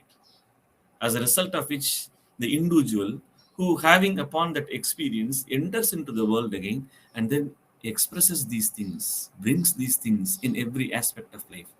In fact, this is the one that has sustained everything.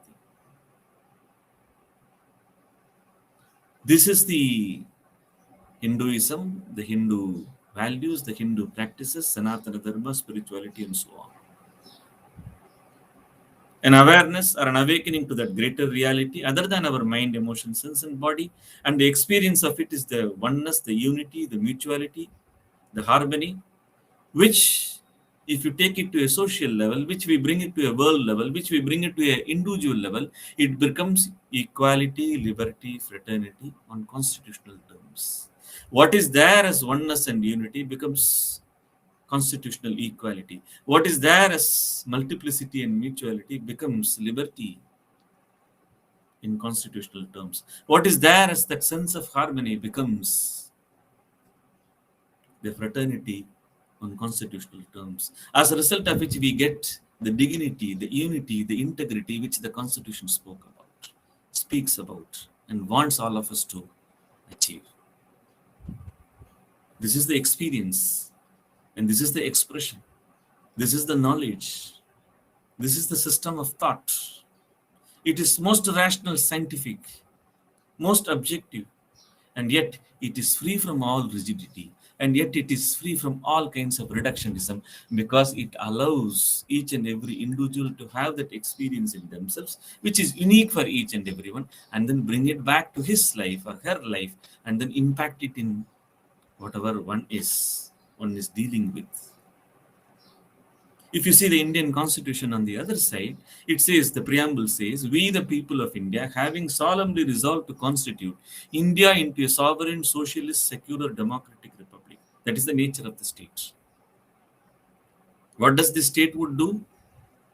It will assure its citizens, secure its citizens, justice which is social, economic, political, liberty, equality, fraternity, dignity, unity, and integrity. Constitution has given us the framework. We have created the Constitution. We the people, having solemnly resolved to constitute India into, and then we are securing and assuring our citizens to achieve justice, social, economic, political. And then we will bring equality, liberty, fraternity. And then we will assure and secure dignity, unity, and integrity. This is the thought process. This is the roadmap. This is the direction that which is given to us. But how do we practice it? Where is the process? The Constitution, which is the framework which is given to us, which we only created, the constitutional makers, the great thinkers, they created this Constitution with this idea, and putting this in the preamble, they have left it to the people to achieve it. That's why Constitution starts, we the people of India, having solemnly resolved to create India into a, and then it goes on.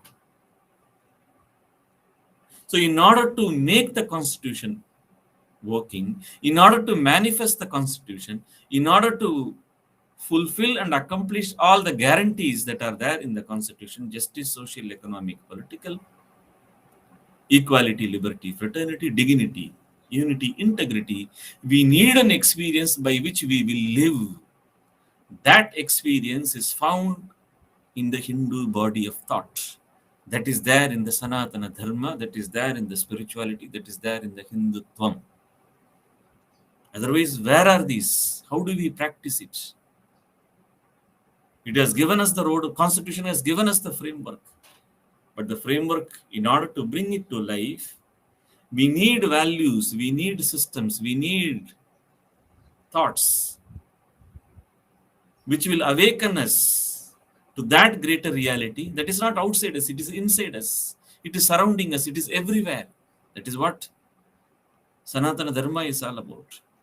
So that which is there everywhere, that which is there inside, that which is there above, that which is there inside, that which is there behind and below, and that which is there eternal since time immemorial, and that which is there transcendent, that which is there cosmic, universal, and that which is there in the world, that which is there in the individual, that which is there in the collective, it is there in the animate and the inanimate, and each and everything, unless and until we start reflecting in ourselves to see this kind of innate, inclusive, universal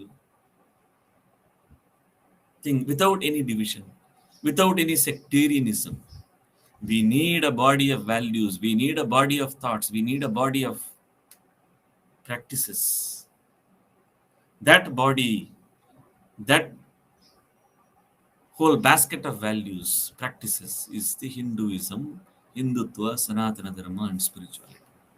So this becomes very clear that if you want constitution to be achieved, if you want all the constitutional guarantees to be achieved, we cannot avoid a system of practice, a system of values, a system of thought process, which is inclusive, universal, non-sectarian, bringing a balance between individual and the collective, respecting the ecology, the flora and the fauna, the sustainability, and finally development-oriented and continuously allowing the evolution to take place, the developments to take place. That's why the core idea of the Sanatana Dharma is Satyam Ritam Brihat, that which is the truth, the Sat, Ritam, that which is harmonious, and Brihat, that which is constantly expanding and unfolding. What is that? It is there inside us. It is there in the Hindu thought. So in order to make the constitution working for all of us, we need to apply this.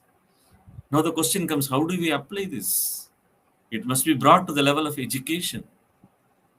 It must be brought to the level of each and every individual life. Education is the starting point, the source of it. I have introduced that kind of a subject in my university, Gujarat National University, where I have been teaching for the last 6 years. Now, conversely, you see the other side of it. Very interesting. Even the justice which the Constitution talks about, that is social, economic, and political, or the equality, liberty, and fraternity, they are also constantly struggling and expanding. The Sanatana Dharma, the spirituality, the yoga, the Hinduism, the Hindutva, and so on, which talks about Satyam, Ritam, Brihat, the oneness, the unity, the mutuality, the multiplicity, the harmony, and so on. Even the Constitution is struggling to achieve that. If you see, I used to give a simple example of Article 14 or Article 21 of the Indian Constitution, which got enshrined as an enacted provision in the Constitution in the year 1950.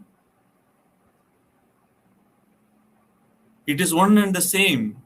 The Article 14, the Article 21 remains the same. But in the year 2021, if you see the graph of what are all the interpretations that we have given to Article 14 and Article 21, it has continuously expanded, continuously unfolded itself.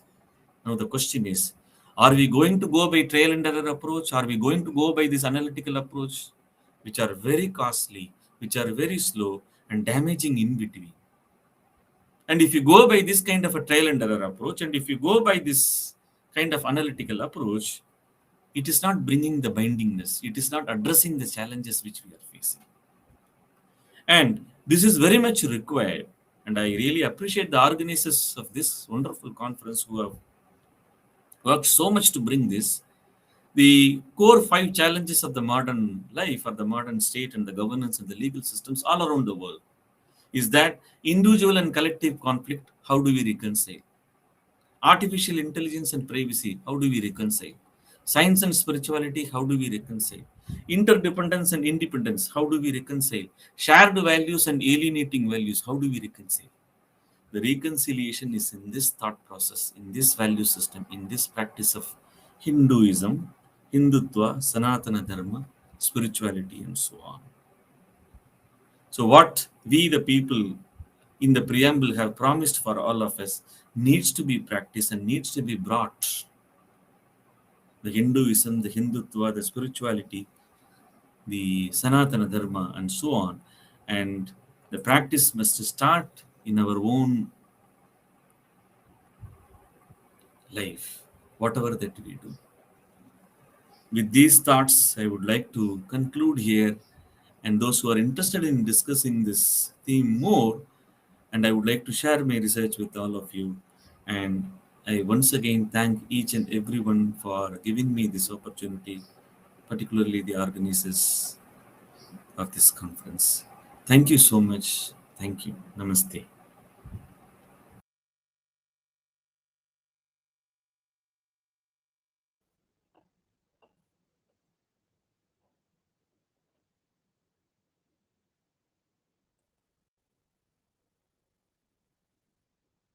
Namaste, friends. My topic is Vedic knowledge and modern science. Vasudeva Sutam Devam Kamsa Chanuramardanam Devaki Paramanandam Krishnam Vande Jagadgurum Krishnam Vande Jagadgurum. Dear August family, we as a global family fail to understand the deep and real meaning of the Hindu holy books written by our great sages and ancestors.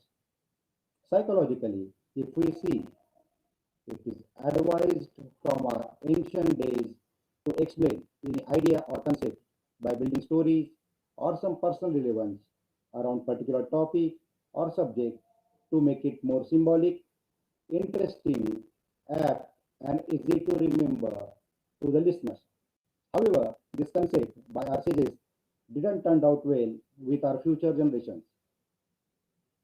Without going in specifics of it, they just interpreted it as symbolically without understanding it scientifically. Every knowledge, literature, concept written as some message was actually a deeper scientific and technological concept, design methodology, information about medicine and surgery, advice on physical, mental, and social health, nurturing and balancing environment, life management and management of work, political and economic consideration. The crux is to build healthy society socially, economically, so that the world and the country goes with the theme Vasudhaiva Kutumbakam, meaning the whole world is our family. Progression in science and technology has been the major reason for the growth of human civilization. India has been contributing to the fields of science and technology since ancient times. Even today, what we term as traditional knowledge is actually based on scientific reasoning.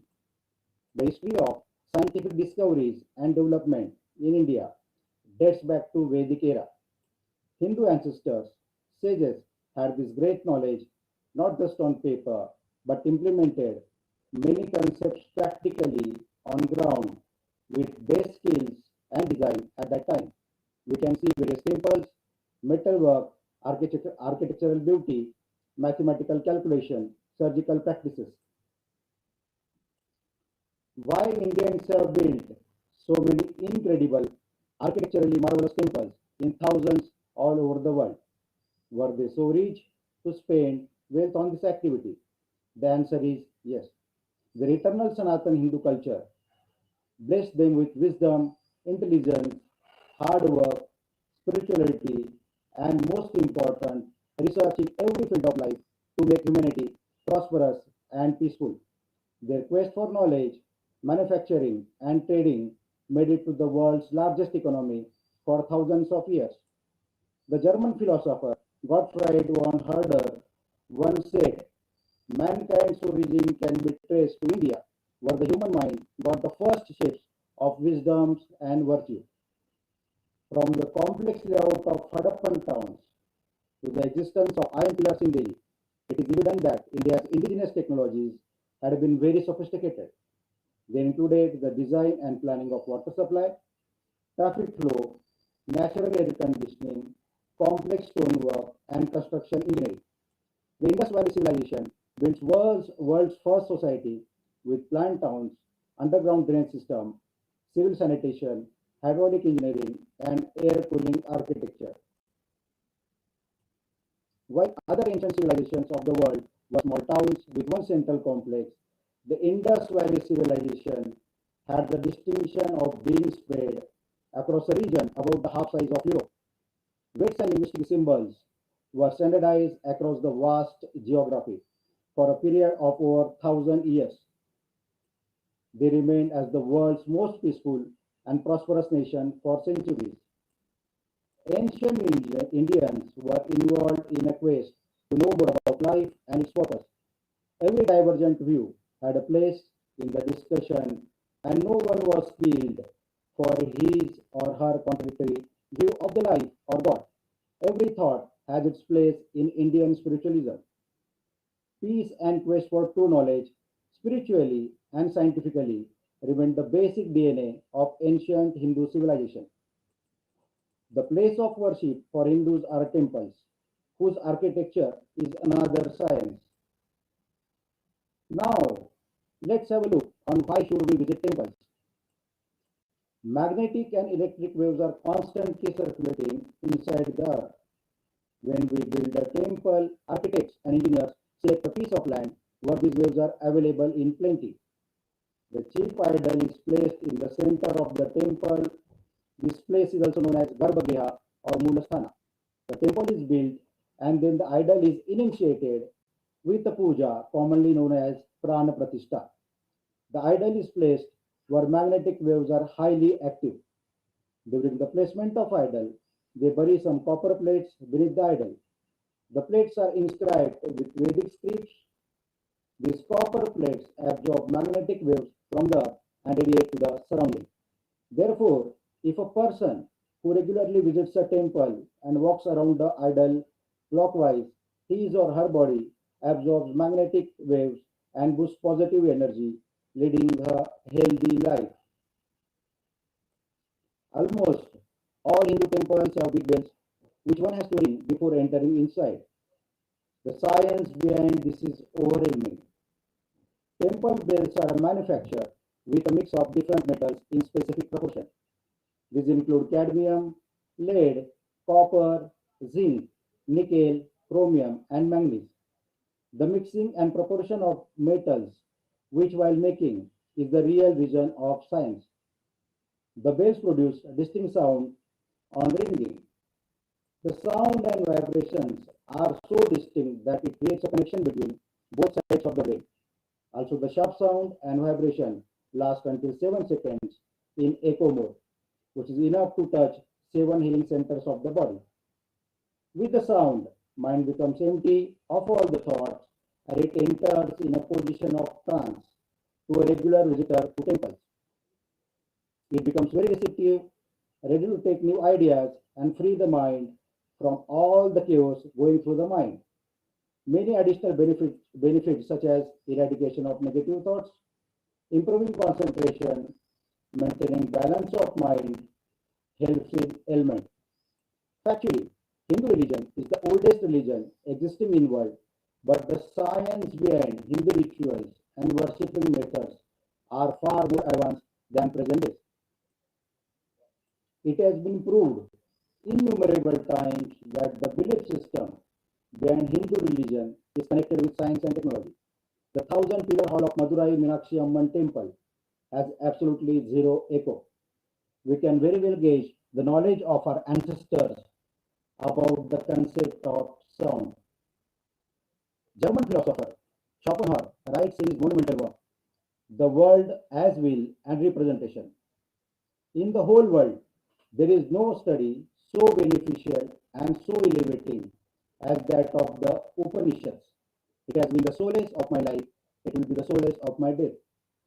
The knowledge of Upanishads is the jewel for all those who not only appreciate the universal hospitable culture of Indian subcontinent, but also those who want to get to know the pure knowledge of the worldview and cosmic existence. Now it is accepted that India was intellectually developed about 2,000 years before the Europeans started exploring the theories of linguistic, social sciences, mathematics, philosophy, and psychology. Mathematics. The history of scientific discoveries and development in India dates back to Vedic era. Aryabhatta, the famous mathematician of the Vedic era, invented zero. The concept of squares, rectangles, circles, triangles, fractions, and the ability to express number 10 to the power 12, differential calculus, algebraic formulae, and astronomy all had their origin in Vedic literature. The decimal system was already in use during the Harappan civilization. This is evident in their use of weights and measures. Iron and steel. Iron and steel have literally been the pillars of modern civilization. Ancient India was pioneer in developing the technology of producing rust-free iron. This metal from India was famous in Europe for sword making. The famous iron pillar of Delhi is a testimony to that technology, which is almost rust-free even today. Farming techniques and fertilizers. Indian farming technology was mostly indigenously developed and was ahead of its time. It included soil testing technique, crop rotation method, irrigation plants, application of eco-friendly pesticides and fertilizers, storage methods for crops, etc. Physics.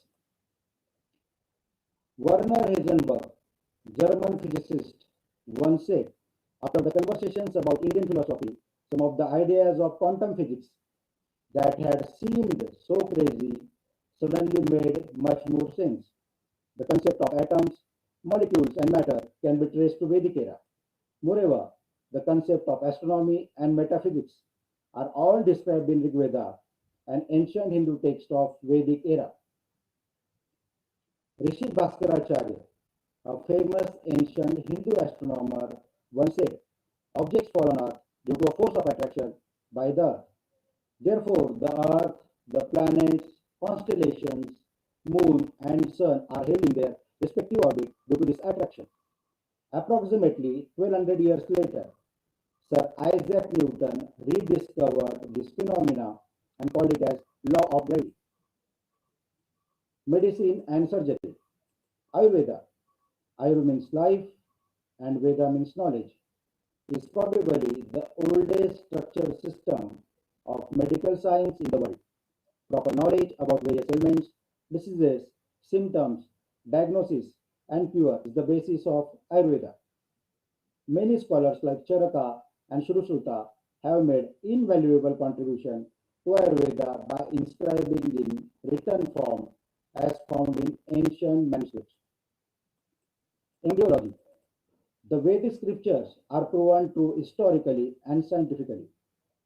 More than 5,000 years ago, in the Vedic scriptures called Srimad Bhagavatam, 3rd Canto, chapter 31, the unique information on the development of the embryo was already explained beautifully.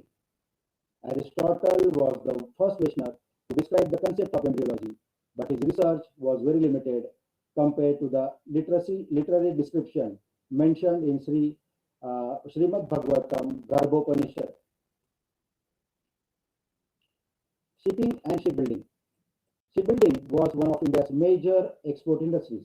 Medieval Arab sailors purchased boats from India.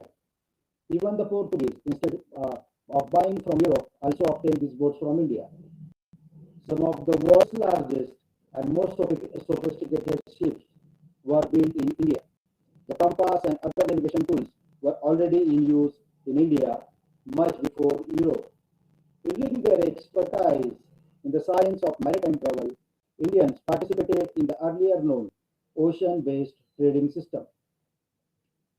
Art of navigation was born in River Sindhu 6,000 years ago. This astrolabe, used as ancient navigation system, was found in the Geneva Museum of Science History. Rama Setu.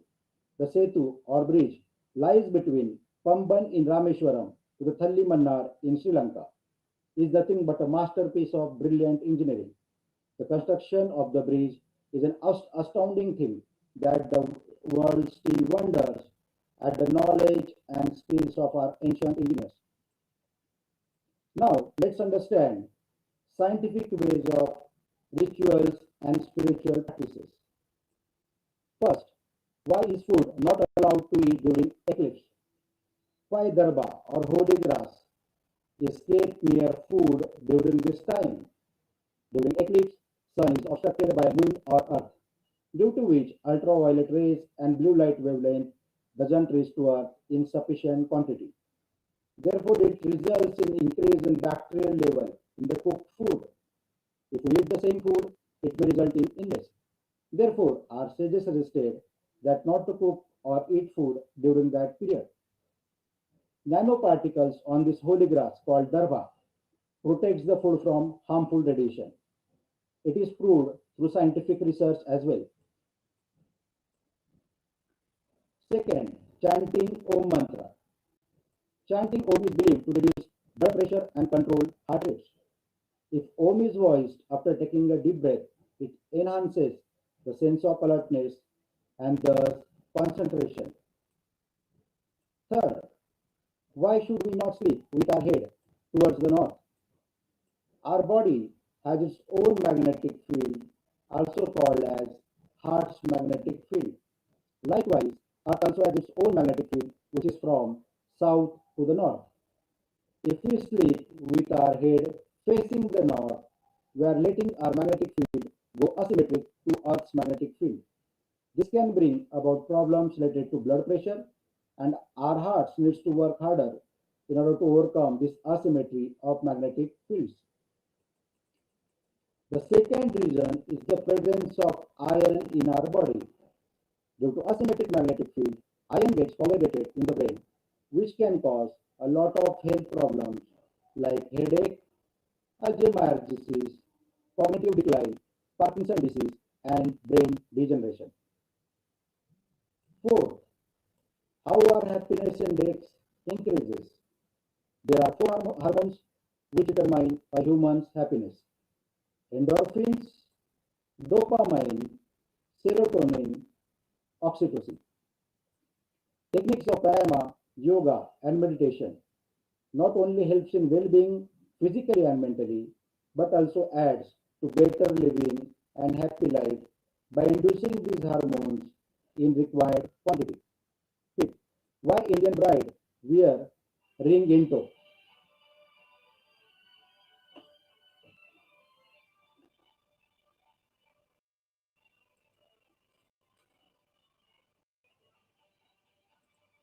Why Indian bride wear ring in toe?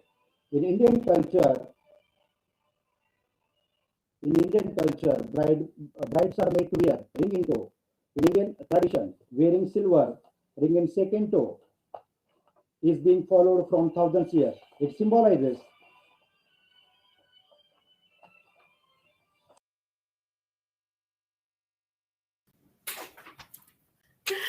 Namaste and good morning from South Africa.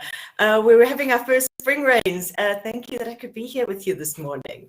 I will be speaking this morning about Hindu's relationship with deities, the expression of the divine through conceptual metaphor, focusing on examples of conceptual metaphors for Lord Shiva. So in English, we describe God as ineffable. Which means beyond the scope of words, too great to explain in words. The divine, being infinite and incorporeal, is just beyond the scope of human comprehension, beyond the comprehension of our finite and limited human minds in this limited human body. The nature or existence of the divine can therefore not be adequately expressed through language, because language is a product of our human minds. Yet we do speak about God. We do describe the divine, and we express our experiences and our relationships with our devas and devis according to ordinary everyday language. So the question arises, how is it possible that we are able to speak about the divine and about our experiences? Well, today I'll be exploring that question from the point of view of cognitive linguistics, which is a branch of linguistics that, broadly speaking, deals with the relationship between language and our minds. Cognitive linguistics holds that the mind and the body function in an integrated way. And so as humans, we experience the world through our senses, but our experiences in the material world shape the mental and the conceptual world that we use for language. Today's discussion is based on the cognitive linguistic theory of conceptual metaphor. This is a conceptual operation which allows us to conceptualize, so to think of one thing in terms of another thing. So typically what this means is thinking or expressing a thought, a feeling, something abstract in terms of something more concrete. For example, in English, it's common to conceptualize life in terms of a journey and ourselves as travelers on that journey. We see this expressed when we speak about things like, I've come so far in life, I feel stuck right now, I just don't know which way to go. So in this life is a journey conceptual metaphor, we can identify several correspondences between the act of going on a journey and the act of living life. A journey has a start and an end, and in life we have a physical birth and a physical death. On a journey we have a destination and we have a map to help us reach that destination. In life we have plans and we have plans to help us reach our goals. If we're on a journey, the road might be in such poor condition that it's difficult to travel. In life, we might face struggles. So we see these parallels or correspondences that we draw between our understanding and our knowledge, or maybe our experience of what it is to go through a journey in the real world, and we transfer that onto our experience of life. So we can use concrete images and experiences to explain things that are more abstract. So it's crucial to understand, though, that when we speak about conceptual metaphor and cognitive linguistics, we are not referring to a literary device, to a feature of literature. Rather, we are referring to a feature of thought. In the words of the linguists who pioneered conceptual metaphor theory, George Lakoff and Mark Johnson, we think in metaphors. As this indicates, conceptual metaphors are not consciously created for a specific purpose, but rather they arise automatically as part of our conceptual system. When we use metaphors, it therefore reflects a way of thinking or a way of feeling about something. While this isn't universal in nature, and it does according to languages and cultures, there are examples of many conceptual metaphors that transcend language and culture. For example, the metaphor that time is motion along a path, where we imagine time as being movement along a path, with the future as being ahead of us and the past as being behind us. So when we look at communication about the divine, be it in sacred texts or everyday language, which is what I'm looking at today, everyday conversation, that communication tends to be highly metaphorical in nature, because we're speaking about something that we cannot see, touch in the physical world, but we draw on our concrete human experience to convey knowledge of this unobservable, intangible plane of divine experience and existence. Conceptual metaphor, being an aspect of human thought and therefore human language, is bountiful in their conversation, and we can see examples of it on internet sites, on social media, in our online interaction. And here we find that if we look at posts and chats and everyday conversation, people use a plethora of conceptual metaphors when they speak about the divine. For the purposes of today's talk, I'm going to be looking specifically at conceptual metaphors, or at metaphors that speak about and conceptualize one of our devas in particular, and that is Lord Shiva. If we look online, and this is where I've taken my data from quotes, from memes, from discussions, from comments that people make online, we see that people speak about Lord Shiva in a number of ways. He is often spoken about as a loving father, taking care of his children. Often he's spoken about light, about warm and nurturing sunshine. And with life commonly being conceptualized as a journey, it is perhaps unsurprising that Lord Shiva is frequently conceptualized as a guide on that journey through life, as a guide who takes humans on their journey through life from physical birth to physical death. So we see examples of conversations or memes like, "Be beside me, Lord Shiva, and guide me on my path. I am lost on the boulevards of life. Bring me back to the right path, O Lord." Or we see these beautiful pictures of a human walking down a road or a path with their hands clasped in Lord Shiva's hands. So what is very important to note is that for cognitive linguists, these expressions are not simply a way of speaking about a deity, but actually of understanding a deity, it's a reflection of the underlying thoughts, ideas, and experiences that we have. And so when we look at the conceptual metaphor, what we can do is look at what that real life experience would be, and this helps us understand what those deeper feelings and thoughts are. So if we look at what a guide is in the everyday world, a real life guide, if I was on a hike and I had a guide on that journey, what would that guide be to me? My guide would be someone who has the responsibility, who has willingly taken on the responsibility of taking me along this journey to my destination, of making sure I get there safely, that I have the best possible and the most enjoyable journey along the way. My guide has intimate knowledge of the path ahead of me and of the dangers and the obstacles I will face, so my guide can prepare me. In a real life situation, I don't need to be prepared for everything I will encounter on my path, because my guide is prepared on my behalf. I can just relax and enjoy the journey, trusting that this person will get me there safely, and trusting that my guide has made a commitment to walk with me the entire way and will not leave me stranded along the way.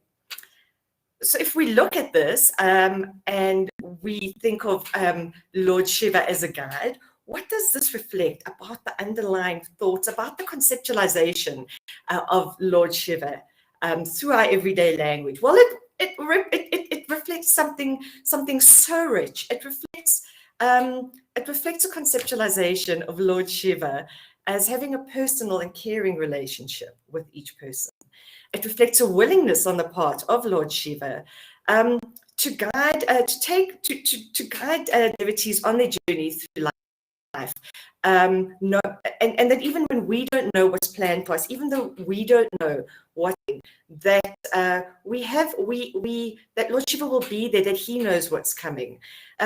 When life is difficult, when people encounter impediments to their progress, when they fail in their endeavors, the knowledge that they are being led through life by a loving guide who is their companion offers hope.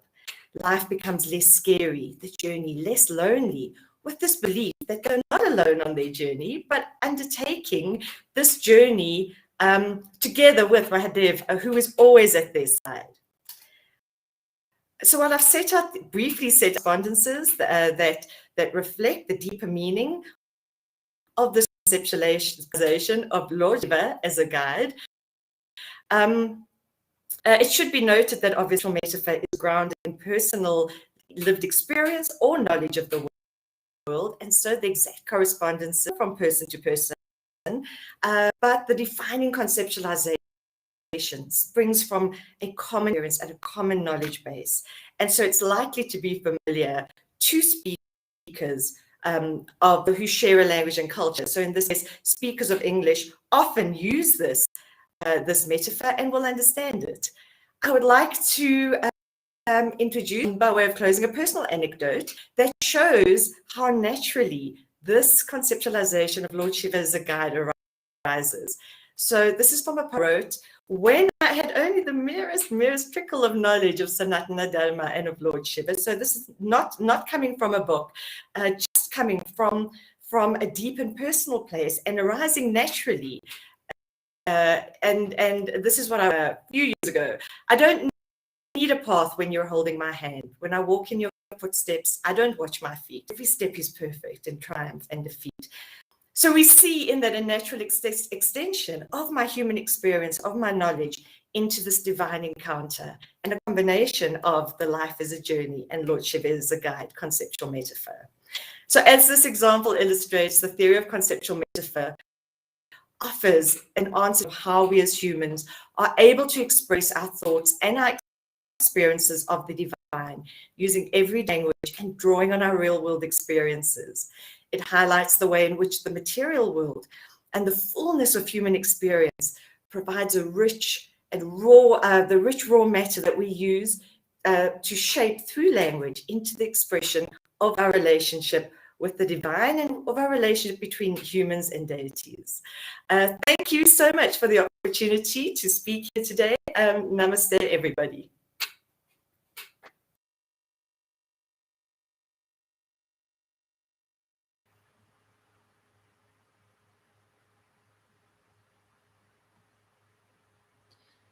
Namaskar. My name is Purnima Nath. Thank you so much for inviting me to say a few words. We all know today, October 2nd, is Gandhi Jayanti. But did you know October 2nd is also birthday of freedom fighter and second Prime Minister of India, Lal Bahadur Shastri? We do not know our own history. We are not taught about our own heritage, what to say about the foreigners. For the West, Hindus are oppressive, Hindus are superstitious, Hindus are regressive, Hindus are uncivilized, Hindu Brahmins are supremacists and fascists. Hindus are essentially extremists. Kali, Sati, caste, Kari, cow are some of the ways Hindus are shamed in the West. First, they came with the narrative, Hindutva is dangerous for Hindus. And somehow, they are the savior of the Hindus. Sadly, though, and perhaps intentionally, they were unable to keep their enthusiasm, and by the end of their conference, they succeeded declaring Hindutva is Hinduism. They targeted 1.25 billion Hindus of this world in one shot. Dismantling global Hindutva, supported and organized by the Ivy Leagues of America, was blessing in disguise for the Hindus. They brought us here to Hindutva for global good. I agree with them. Hindutva is Hinduism. Hinduism, that is Hinduness, that is Hindutva. One in English, one in Sanskrit. Tattva, a Sanskrit word, means principles, reality, truth, thatness. Tattva is inseparable part of Hinduism, that is Hindutva. 5 basic tattvas are earth, water, fire, air, and ether. In English, ism is used to describe a distinct practice, philosophy, ideology, and movement. For instance, Hinduism, Sikhism, Buddhism, Jainism, communism, extremism, Islamism, Christianism, fundamentalism, and so on. Hinduphobia and atrocities against Hindus worldwide continue today subtly. But the attacker came in a different terminology this time, Hindutva. The term Hindutva is used to target and confuse people in a word war, to defame and shame Hindus, to eradicate Hinduism, and to finish the land of Hindus, that is Hindustan, once and for all. Remember the Aztecs or the ancient Greek religion? Do they exist anymore? How about the Persians? Why? Our ancestors were put through enormous terror, yet Hindutva survived, remarkably so. Hindutva is the only ancient religion that survived. Today, defending this religion and standing up against the constant insults and intimidations of Hindus and Hinduism has been labeled as extremism and political propaganda. Our ancestors died to save this sophisticated ancient system of spirituality, knowledge, principles, and wisdom through generations. But the West want to confuse the world with word entanglement and battles of terminology. They want us to reject our own heritage. When someone tries to confuse you with these two words, stand up and expose them. Land of the Hindus has been strategically broken into separate Islamic countries, and traces of Hindutva and Hindus are being wiped out systematically in front of our eyes for thousands of years. Do not be fooled by the labeling. Our philosophy was not based on killing people of other faiths, paths, or ideologies. Our philosophy was not based on forcing people to accept from one book blindly. Our philosophy was not based on vilifying other faiths either. Our philosophy was based on self-inquiry, questions, debates, discourses, and discoveries. Oldest sacred scripture of the world, Rig Veda, was composed in 1500 BCE in Sanskrit in ancient India, that is Hind. Sanskrit is the mother of all languages. Yoga, Ayurveda, chess, button, number zero, cataract surgery, plastic surgery, shampoo, algebra, trigonometry, calculus, to name a few, are major inventions and gifts of Hindu civilization to the world, with no patents and to no credits to Hindus and Hindutva. Hindu civilization, inventions, architectures, accomplishments are glorious and endless. Hence, Hindu heritage was buried. Hindu land was not only the largest democracy in the world today, but also the oldest democracy. Hindutva is inclusive of gazillions of faiths and all living beings, including two-legged or four-legged animals, insects, aquatics, reptiles, and so on. And Hindutva is environmental conscious and nature focused. We even call our rivers as mothers, earth as mother, sun as father, and moon as mother. We worship trees. We see God even in stone. Yes, Hindutva is the only path for human rights, women rights, animal rights, environmental rights, equality, responsibility, ethics, morale, and world peace. Leftist favorite topics of activism. They might as well embrace Hinduism. No, Hindus do not need to resort to terror to bring harmony and world peace. Non-violence, tolerance, acceptance, and respect, all are good, but Hindus must defend themselves. Hindutva is beyond one definition. Hindutva is combination of philosophy, religion, ideology, civilization, and spirituality. There is nothing like that survived in the world at this moment. Hindutva is the oldest living civilization of the world. Hence, do not allow the Abrahamics or the atheist to define what Hindutva is or who Hindus are. Significance of Hindutva in the new world order has become even more crucial. I'm sure you have followed the recent Quad development. Hence, the nexus of Hindu haters united in fear to destroy Hindus and Hindutva once and for all. Now, some questions for the viewers. Please name a country Hindus invaded. Please name a religion Hindus have annihilated.